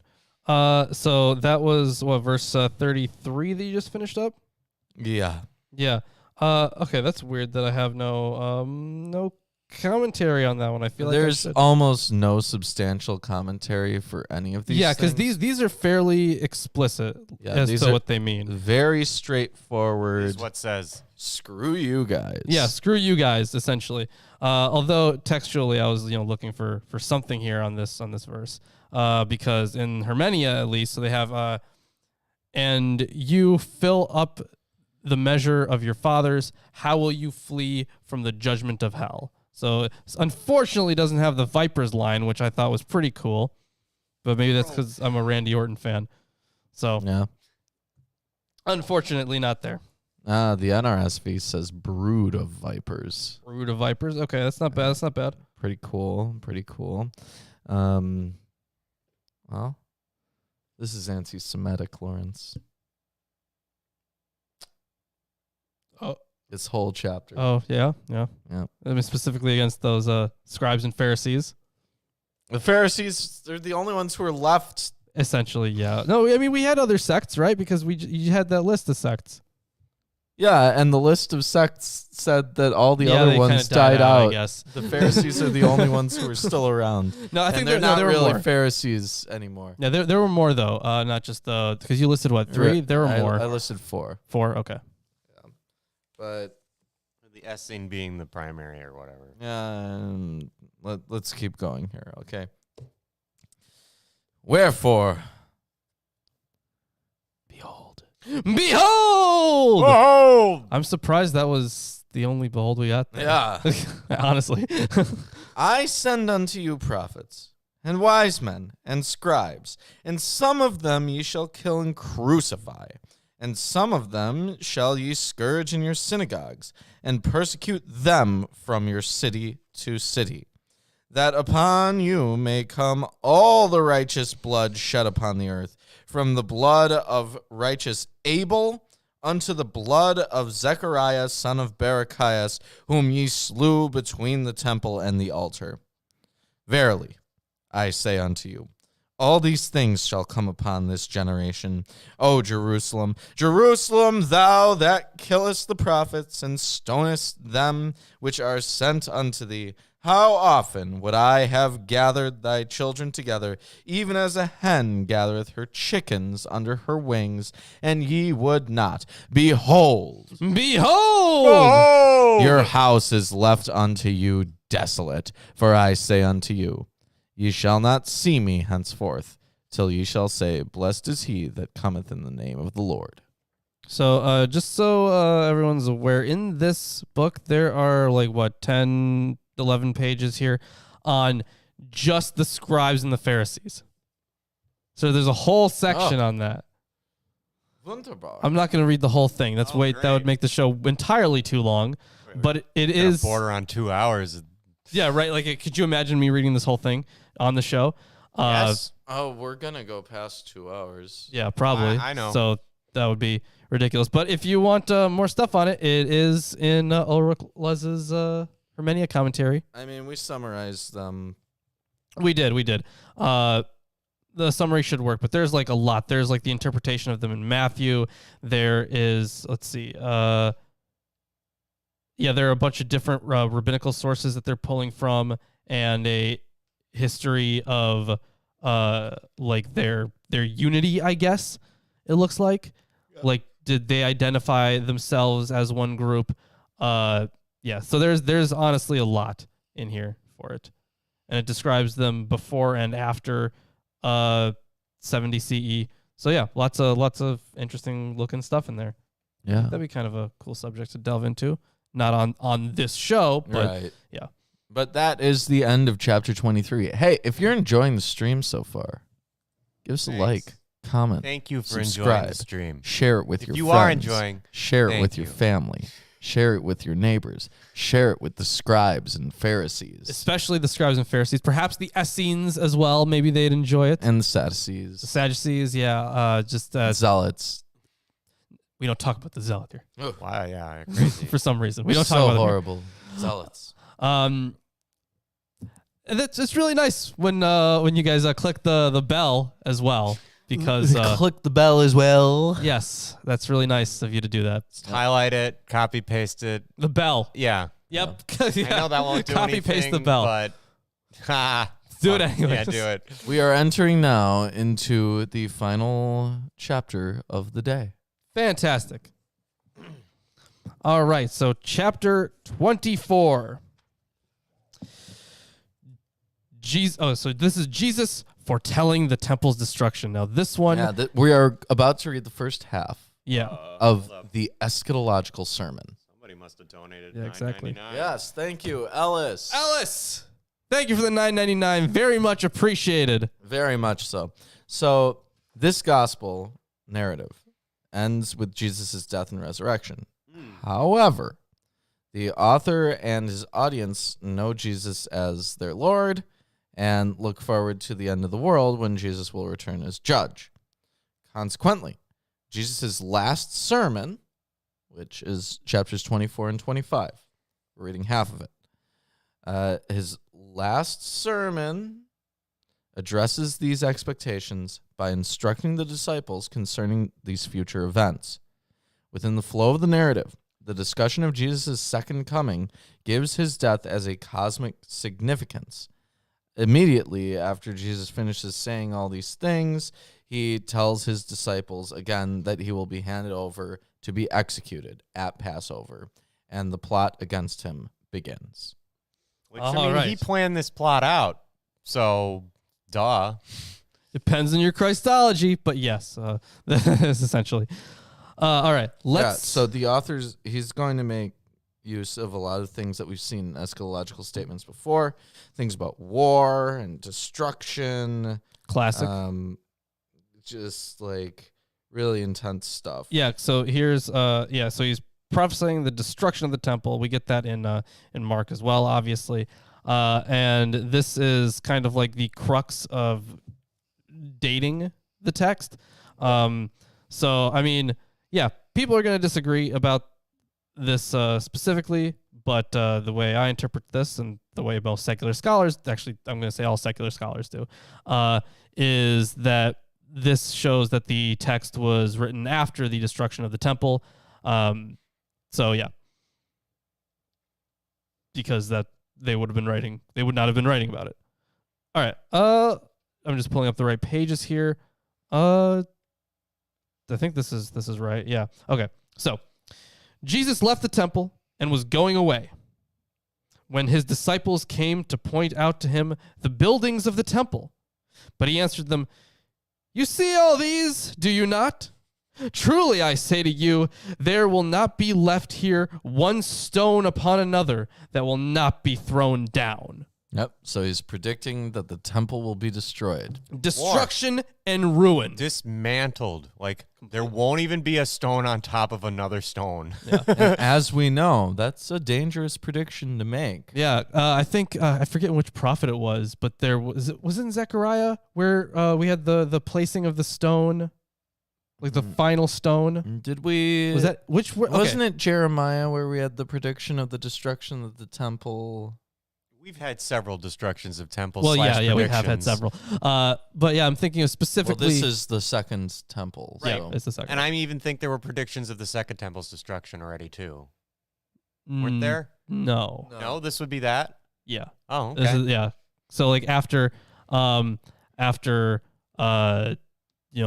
destruction of the first one, after the exile, they would rebuild, right, with Cyrus and his, he's like, yeah, go off, do your thing again. And that was the second temple. This here is that same temple. Yeah, so this was fulfilled literally in AD 70 When the Romans under Destruction. Titus completely destroyed Jerusalem and the temple buildings, stones were even pried apart to collect the gold leaf that melted from the roof when the temple was set on fire. Excavations, As you would for free gold. Yep. Excavations in 1968 uncovered large numbers of the stones that were thrown down, toppled from the walls by the invaders. All right, let's look at the signs of the end age. We got that too. Man, eschatology is great. As he sat on the Mount of Olives, the disciples came to him privately, saying, "Tell us, when will these things be? And what will be the sign of your coming and of the end of the age?" And Jesus answered them, "See that no one leads you astray. For many will come in my name, saying, 'I am the Christ,' and they will lead many astray. And you will hear of wars and rumors of wars. See that you are not alarmed, for this must take place, but the end is not yet. For nation will rise against nation and kingdom against kingdom, and there will be famines. They were pretty close together, families. Yeah. There will be famines and earthquakes in various places. All these are but the beginning of the birth pains." Yeah. So here we have Jesus outright saying that he's the Messiah. Yeah, so we got rumor, because he's directly identified with him, and he's furthermore he's using the stuff that we've seen a whole bunch of times. So we have But is he war, really? rumor, famine. Yeah, because remember, many will come in my name, claiming I am the Christ. Right. So this is him saying that he is that. Yeah. That's one thing. But for those specific things, there were actually, you could go back to my my Heavenly Horseman video. I did one about it was about like the entire motif of divine equestrians in general, I guess. Yes. And in it, I discussed the verses that are essentially, form the basis for the four horsemen in the in Revelation. So I talk about where that tradition comes from, and this is one of those things that we see throughout a whole bunch of destruction prophecies. What, war and rumors of war? The famine, earthquakes. Oh, yeah. Yeah. But the war and rumors of wars also has a huge amount of references. It does Let too, me just as read well, them yeah. off. Just for war and rumors of war. Isaiah 19, 1 through 4, Jeremiah 51, 46, Zechariah 14, 1 through 37, Daniel 7, 21 and 9, 26, and 11. See also Revelation 6, 4, 12 through 17, Psalm Solomon 15, 7 through 15, 2nd Baruch 27, 3 through 5, 4th Ezra, or 2nd Esdras, 13, 31 through 32, Sibylline Oracles 3, 635 through 51. Yeah, that's just for the rumors of wars. Yeah. I mean, come on. Yeah, no, there's a whole bunch. And then it, kind of in my favorite way, it culminates in Revelation. So, then they will deliver you up to tribulation and put you to death, and you will be hated by all nations for my name's sake. And then many will fall away and betray one another and hate one another. And many false prophets will arise and lead many astray. And because lawlessness will be increased, the love of many will grow cold. And the one who endures to the end will be saved. And this gospel of the kingdom will be proclaimed throughout the whole world as a testimony to all nations. And then the end will come. Yes. You heard it straight from the horse's mouth. You must survive until the end of space-time, or you're not going to get chosen. That's how you get. That's how they test you. Until all space-time You ends. have to wait that long. Yeah. So this obviously has caused a whole bunch of people to. Sometimes they do crazy things in the name of this. Sometimes they interpret it out of context and whatnot. But this is now they're going to ask eventually when this is going to happen. And Jesus says later that he doesn't know, but it's going to happen once the whole world is evangelized. Essentially, yeah, which is why in Revelation, for example, you get you have Which is the not going to happen interpretation. because of Sentinel Island. What? It's never going to happen because of Sentinel Island. Sentinel Island? Yeah, Yeah. Sentinelese don't speak any language. Oh, right. Yeah, that's and right. They That's right. can't be converted to anything because That's we right. can't go there. I guess Yeah, they legally they just- said don't Right, because bother. that one They guy went over murder there. everyone who comes over. Yeah, that's right. Okay. You need like a Gotcha. tank. Nobody's coming in a tank yet. They're missing out. Okay. I'm just joking. Don't do that, guys.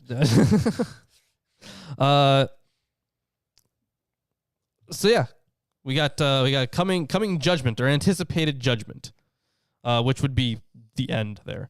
And now we're going to take a little quick look back into Daniel with this next section here. All right. So when you see the abomination of desolation spoken of by the prophet Daniel standing in the holy place, let the reader understand that. Let the reader understand. Then let those who are in Judea flee to the mountains. Yes. So, the abomination of desolation. Yeah. The detestable thing causing the desolation of a holy place. The primary reference in Daniel was to 168 BC, when Antiochus Epiphanes erected a pagan altar to Zeus on the sacred altar in the Temple of Jerusalem. According to some, there were still 2 more stages in the progressive fulfillment of the predictions in Daniel and Matthew. 1, Roman destruction of the temple in AD 70, and 2, the setting up of an image of the Antichrist in Jerusalem. Yeah, and Antichrist, so the word itself, I think it first appears in, I think it's in one of Paul's letters, right? No, it's in one of the Johannine epistles.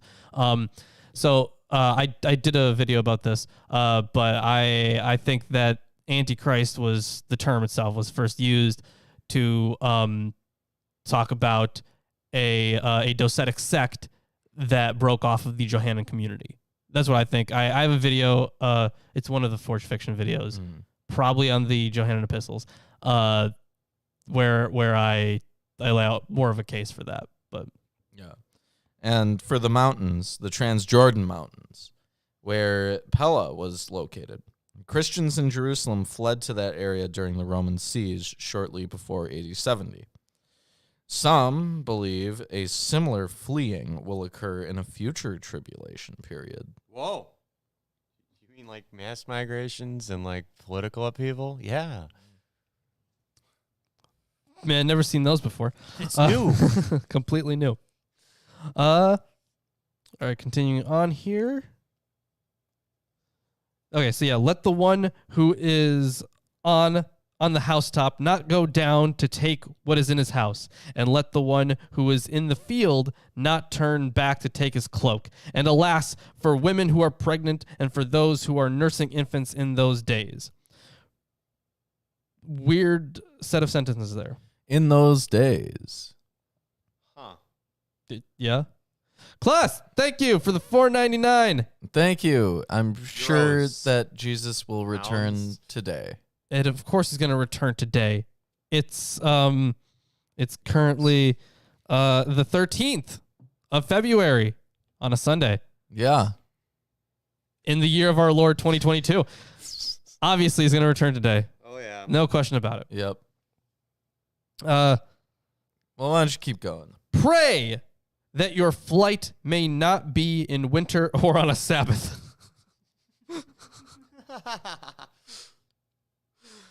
Yeah, I guess just hope for it being not as bad as it could be. Yeah. Oh, wow. Okay. For then there will be great tribulation. Okay, so I'm guessing here. Right. In winter because of the weather, but on the Sabbath because Jews were forbidden to travel more than about half a mile on the Sabbath. Yeah. And, okay, yeah, so beforehand, in this chapter, we had, they will deliver you up to tribulation and put you to death. And here there will be great tribulation this way. Such as has not been from the beginning of the world until now. No, and never will be. So this is completely new. Novel amount of destruction. But it's, yeah, just, it's going to be huge. And if those days had not been cut short, no human being would be saved. But for the sake of the elect, those days will be cut short. Wow. Then if anyone says to you, look, here is the Christ, or there he is, do not believe it. For false Christs and false prophets will arise and perform great signs and wonders so as to lead astray, if possible, even the elect. You know, this is something that carries over from the Old Testament. You know, we get the clearly when they talk about false prophets, right? They say that they will be able to do wonderful things.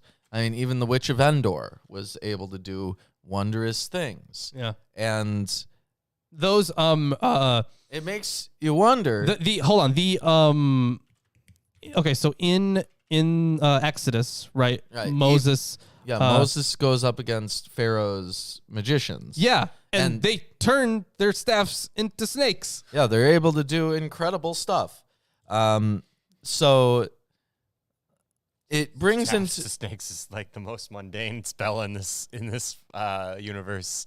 Because even some court magicians can just do it. Yeah. So it brings into question what the purpose of all these things about Jesus doing magical or miraculous works is. Because it's established that false prophets, false messiahs will be able to do those things. So if he's trying to support his claim, and really it looks like the only thing that would support his claim within the story that we've read so far is that he's doing these miraculous works. Well, then why say that people who falsely represent themselves as the Messiah can do these wondrous works?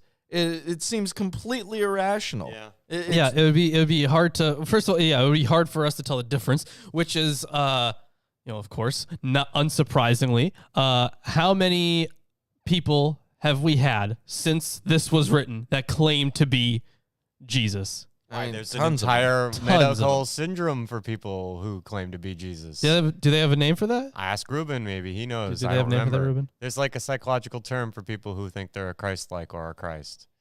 I mean, I haven't run into that in the literature. Huh. Okay. Well, I heard something about, or read somewhere something about that once. I don't remember the name per se. You'll read a lot of things. Yes, I read way too many stupid things. There are a lot of people that do, think they are Jesus. Yeah. So a lot historically of them, a lot. And some of them are believed too. Get money. Yeah, that too. Get money. Get money. Yep.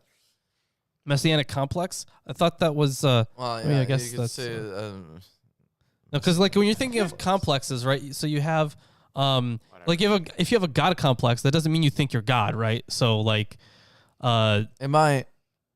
Yeah, I guess that's true. It might, Gray zone. but it doesn't always. In fact, even most of the time. You just think you're OP or overpowered. Yeah, exactly. So like, you don't think you're like literally God. I mean, it depends on what material you're looking at. I mean, there's tons of religious stuff that's been analyzed in different psychology, if you go by Carl Jung's writings, he holds this position where the character of Jesus is supposed to be representative of the everyman, the average person, right? And Well, it's certainly open to the belief system of Jesus is certainly better suited for the everyman. right. Yeah. So like in that sense, the average person would have a Messiah complex, right? Right. So yeah, it wouldn't be that's probably not the term. It might be. I might be totally wrong here. I have no idea. Yeah, but either way, a lot of people going around claiming to be Jesus. Why don't you continue reading? I will. What verse are you at? I think I think I'm on 24. Yeah, for false Christs and false prophets will arise and perform great signs and wonders, so as to lead astray, if possible, even the elect. See, I have told you beforehand. So if they say to you, look, he is in the wilderness, do not go out. If they say, look, he is in the inner rooms, do not believe it. These are, okay, so yeah, if they say, look, he's in the inner rooms, don't believe it. For as the lightning comes from the east and shines as far as the west, so will be the coming of the Son of Man. Wherever the corpse is, there the vultures will gather. So interesting way to end that part off, but it should be obvious, right? Is what he's saying. It should be blatantly obvious, because it would be maybe not necessarily as bright as the sun, but as Blatant.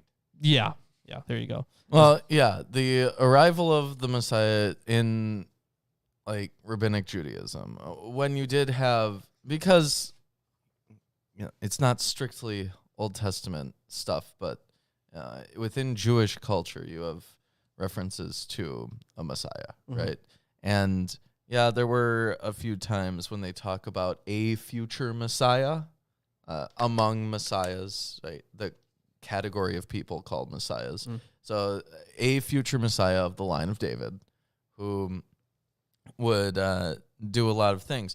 But the things that are actually said about when that Messiah shows up, it's things like beating swords into plowshares, like basically there's going to be no conflict. Yeah, no, the thing is, it's going to be a complete reversal of all norms. Right. I think there was stuff in there that was like all the nations will turn to the Jews for guidance. Yeah. Like that kind of stuff.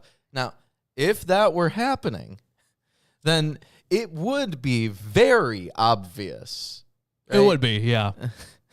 Like a lot of stuff in society has changed, but it hasn't completely flipped on its head. So, and also I think it'd be pretty obvious if, Jesus was around right now and doing stuff. Resurrecting things. It'd be pretty big news, I would think.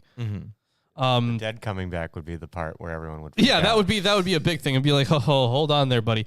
But also, it's cool that you're back, Jesus, but even that everyone who also was dead is back. just showing up and bringing the dead back to it wouldn't mean anything, because according to Jesus, false prophets and false messiahs will be able to do wondrous signs and things. Yeah. It's true. Can't really blame him for believing at least. No, it also some, brings right? into question why he gave his disciples This the is a bad powers thing, yes, to I do know. things. Yeah. Like, it doesn't make any sense. Nope. Yeah. This has now made the entire book of Matthew nonsense. It actually made it incredibly compromised.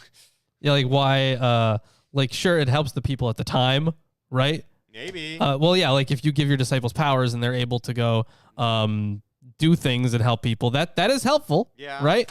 But then, yeah, you're left with like, how does one attain these powers? What are the methods for this? Yeah. And considering the rest of the Bible, you kind of gotta be careful about what you're believing, I guess. I wanted to point out this one last thing about the concluding verse of this section before moving on.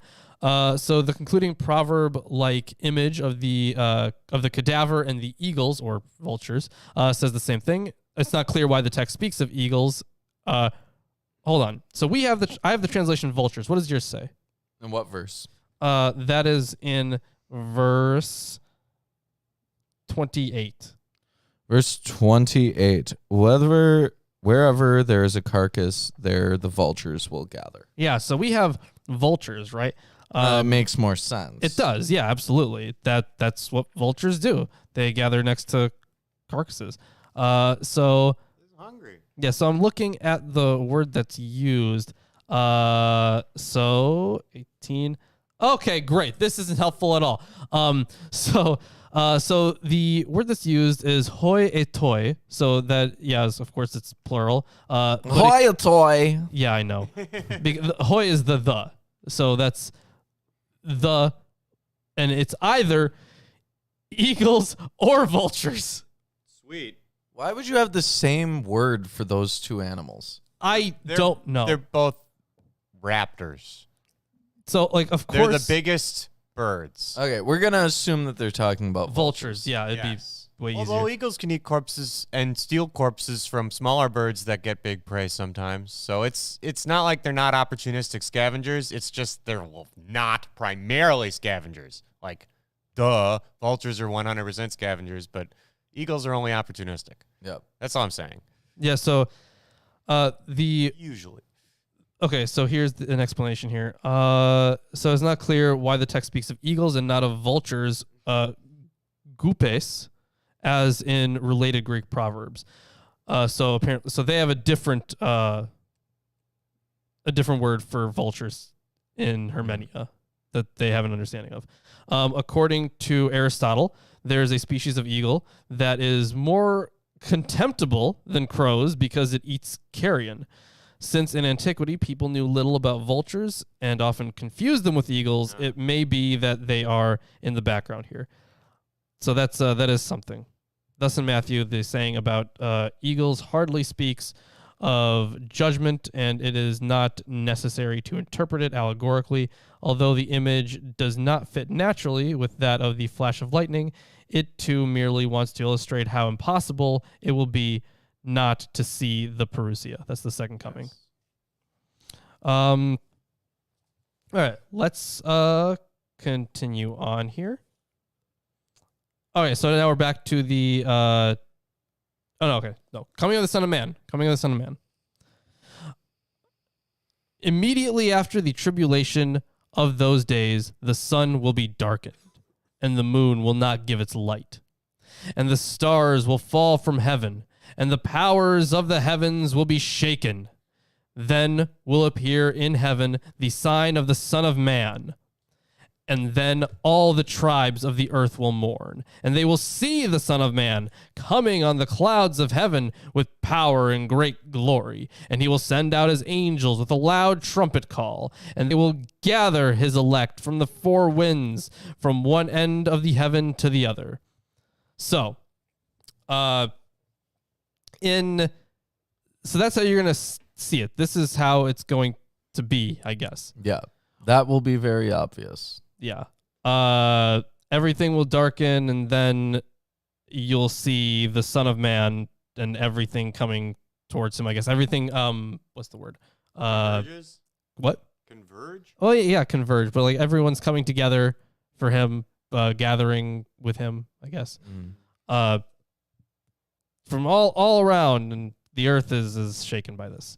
And now we're back to the fig tree. That's a nice little one-off there.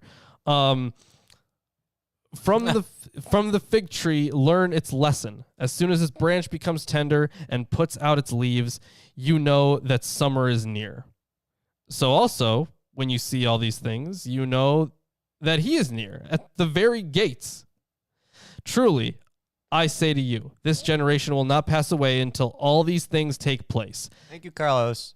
Thank you, Carlos. For the $4.99, thank you, very much appreciated. What a day today, guys. Yeah, what a day. Heaven and earth will pass away, but my words will not pass away. So very famous verse. Yes, he holds that his words are more certain than the existence of the universe. Damn. That is bold. That is bold. Incredibly bold. Yeah. So, this section here, let's talk about it a little bit. So the first of the two questions of the disciples in 24:3, when will this be, has not been answered in verses 4 through 28. Of course, now the issue is no longer the destruction of Jerusalem, but the time of the end. The answer that Jesus gives to this question in this section and in the following section appears to be multi-layered and even full of tension. So what's the relation between the announcement of the nearness of the parousia and the lack of knowledge about when it will happen? Well, wait. Before you get into that, I want to note something very important that popped up in Matthew earlier. Okay. Right? Earlier in Matthew, it was said that you couldn't remove words from the law. Not even one dot or an iota of word from the law until heaven and earth pass away. Here, Jesus says, heaven and earth will pass away, but my words will never pass away, which means that Jesus here is saying that his words will outlast the Torah. Or he's saying that his words are the Torah. Also. Well, no, because there is a condition for the words of the Torah to be changed, to be removed or otherwise messed with, and that is for heaven and earth to pass away. Jesus is saying that heaven and earth will pass away, but my words will never pass away. Saying his word is above all word. Well, yeah, we get he's, that, yeah. He's saying that what he says is superior to the Torah. Yeah. Which is a really bold claim It is to a make big claim. within the setting that he's in. Yeah, he's pretty much, this is the most damning thing he might have said, actually. Yeah, he is asking to be put to death, basically. Yeah. So you have the ending of everything, right? And then you have then after that you would have the Torah changing, right? Or the Right. the law being The law changes after heaven and earth pass away. Yeah. But after that, yeah, but his words will not. Jesus's Yeah, so words, it's even further. Yeah. they persist. Yeah. So, let's I did want to talk about this this section here because it is pretty important. So yeah, you have all these conditions. Yeah, you have all these conditions here, and so a solemn. I just want to make sure I'm at the right verse. Yeah, so a solemn amen saying confirms the nearness of the Perusia, as in 1628 we have here a so-called appointed time saying the generation now living will not pass away until all that takes place. Thus, Matthew expects the Perusia within the space of at most one lifetime. This fits well with the immediately of verse 29. Presumably, he calculates from the time of the speaker Jesus, as in the other cases where it is used, Genea clearly means generation. Reinterpretations, of which there have been many, even to the present, are useless. Great. Yeah, right. Finally, I saw. So yeah, let's the interpretation thing. I just want to talk about that because that's the interesting part, right? So until well into the 18th century, there were essentially two competing types of interpretation of verse 34. The older type understands Genea as generation and then interprets all these things to refer to the destruction of Jerusalem. After late antiquity, it receded and is mentioned only infrequently as a possible interpretation. Not only after the Reformation, not until after the Reformation did it become the dominant type of interpretation, presumably under the influence of the humanists who recognized that one can understand Genea only as generation. The second type interprets all these things to refer to the Perusia, and then, in order to keep from attributing to Jesus an unfulfilled prediction, must give Genea a new interpretation. It means either the Jewish people, the church, humanity, or several things together. Reimarus was the first to recognize that the text refers to the Perusia, but that nevertheless, aute hegene, so the generation itself, or this generation, it must mean this generation. He then discovered that Jesus expected that the end was near, and at the same time that Jesus was mistaken in that expectation. Today, his insight has become part of the common knowledge of the New Testament scholarship. Now, the word generation in there, the NIV has a footnote that says, or race. Oh, that's. Well, okay, let's see if I have a note on that or anything. Well, check the Greek. I am going to check the Greek. Yeah. Check the Greek because... What verse does it say? That is in verse 34. I tell you the truth, this generation or race will certainly not pass away until all these things have happened. Now, if it refers to race, well, that would basically mean that the Jewish people will not cease to exist until these things happen. The word that they're using there is Genea. Yeah, Genea. But I think the issue there would just be like how they're translating it. Right. Yeah. So, but the word is Genea. Yeah. No argument there. Right. Now for generation, well, it's a super bad thing if Jesus has one unfulfilled prophecy, because as we know from the Old Testament law, the way that you tell a false prophet is if they have a prophecy that goes unfulfilled, and you should put them to death according to the Old Testament. Well, if they're A false prophet. if they're already dead. Right. Can't really do much Can about remove that them one. from Can't history. do that. Yeah. Yeah.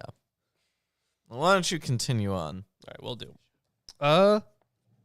But concerning that day and hour, no one knows, not even the angels of heaven, nor the Son, but the Father only. For as were the days of Noah, so will be the coming of the Son of Man. For as in those days before the flood, they were eating and drinking, marrying and giving in marriage, until the day when Noah entered the ark, and they were unaware until the flood came and swept them all away. So will be the coming of the Son of Man. So it's going to be very unexpected. Yep. Very unexpected, very sudden, and everyone's screwed. Essentially, yes. Except for the people that are specifically saved from that. Right. Yeah. So other than that, everyone's screwed. Then 2 men will be in the field. One will be taken and one left. 2 women will be grinding at the mill. One will be taken and one left. Therefore, stay awake, for you do not know on what day your Lord is coming. But know this, that if the master of the house had known in what part of the night the thief was coming, he would have stayed awake and would not have let his house be broken into. Therefore, you must be ready, for the Son of Man is coming at an hour you do not expect. So yeah, So if you continually expect it every single day, you'd be ready. you'd be ready. Yeah. But if you do that, SpongeBob. then Jesus would be wrong, because he would not come at an hour that You didn't you didn't expect. Well, no, it was So it can't come if you're expecting it. Always expect it, and it'll never happen. The end. damn. Yep. Yeah. It's real tough. There you go. Good luck with that one, guys. Till the end of space time, like I said. That's how long you have to do this. Maybe just, I guess by be ready, it would be like, stay faithful and Stay vigilant. good and Yeah, whatnot. I know what it really means. Yeah. All right. Who then is the faithful and wise servant, Slave. right? Slave, whom his master has set over his household to give them their food at the proper time.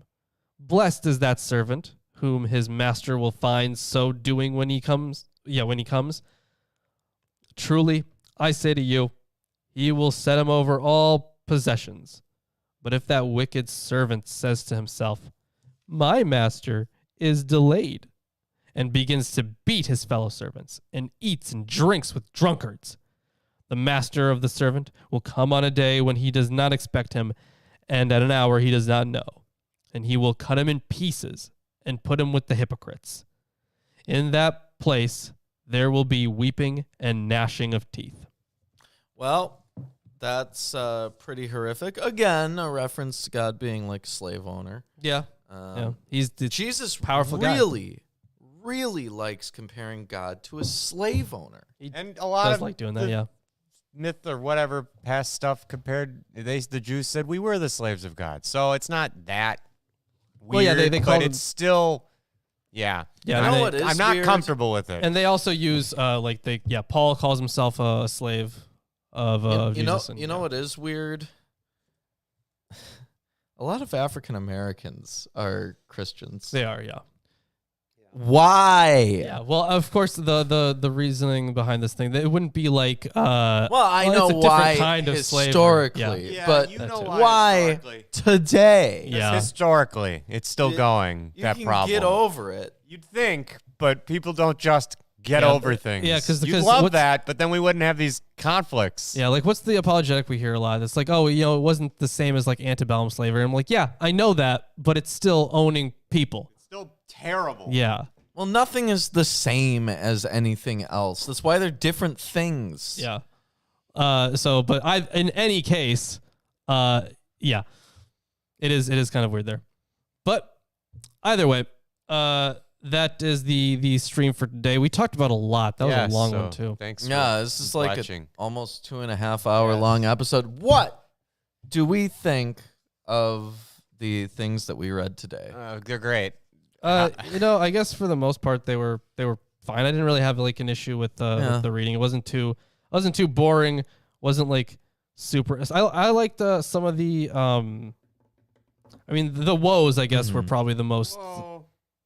Whoa. Yeah. The woes, I guess, would have been the most classic prophet stuff. I liked his thing about there would be lots of false prophets and whatnot, and you can tell them by these signs. I guess I liked how confrontational. I guess it wouldn't really be. Well, Jesus was. He was very confrontational. He was, right. yeah. He well, table Jesus flipped. was a troll.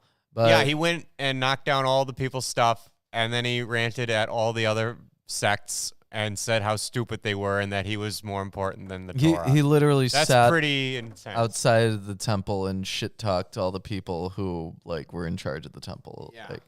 This guy, he would fit right in on 4chan. Yeah. That is unfortunately true. So, but I really do think that him directly outlining that false messiahs and false prophets will be able to work wonders and show signs.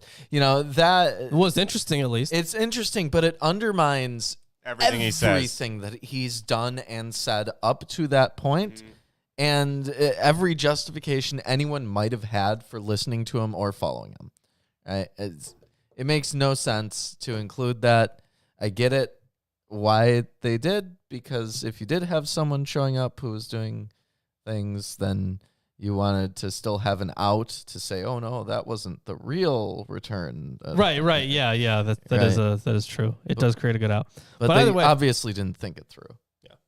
that's the show for today. Hope you guys enjoyed it. Drop a like, subscribe if you haven't, all that good stuff. Click the bell, because the bell is really nice. But you know what? If you want to do something even better, you can check us out on Patreon. On Patreon, you can get our writings. You can get our video scripts. You can get entered onto this show. Yeah, you can get on the show. Or you could even win yourself a t-shirt. But even if you don't want to gamble and put yourself in a position of a t-shirt lottery by spinning a wheel in a very entertaining manner once a month, you could get yourself a t-shirt by buying it. And you can At our see that. Teespring. Yeah, right there. Yeah, that posted. pinned merchandise. I think this is the, that's about to pop up. Nothing New Under the Sun one. Yep, Right? yep. That's a good one. Wonderful t-shirt. Because it takes a lot of lessons from the best book of the Bible, Ecclesiastes, the most nihilistic one. It's great. Yes. So, nothing new under the sun. So if you want to show off your Kohelet fanboyism or I gotta get fangirlism, this shirt. then, you need to get the Nothing New Under the Sun shirt. It's the best. Though, you should have pinned the Valentine's Day shirt. Already because passed. Whatever. Tomorrow is Valentine's That's Day. right. It Yeah, is, you're isn't too it? late to order it in the mail. That's my thinking. Yeah. I'm I also. already did it on Friday. You could go to the factory. Hey, is today the Super Bowl? Is today the Super Bowl? Yeah, I think so. Okay. No, I'm just asking because And yes, my we boss have wanted me to gone come in over Ecclesiasticus. Yeah, we did. That was Ben Sira. Ben Sira. Yeah. That's in the Apocryphal show. Yeah. So, anyways, yeah, that's all the shilling you got to do. Facebook and Twitter, free to follow us on there. MilwaukeeAtheists@gmail.com. Send in your Lawrence diss tracks. And you know Diss what? me. Next time, Roast me. Next time we're going to be finishing the book of Matthew. That's true. And are you excited to finish the book of Matthew? Yeah. Yeah. You know And Enoch, third Enoch. 30 what? No, October. we're not finishing 3rd Enoch.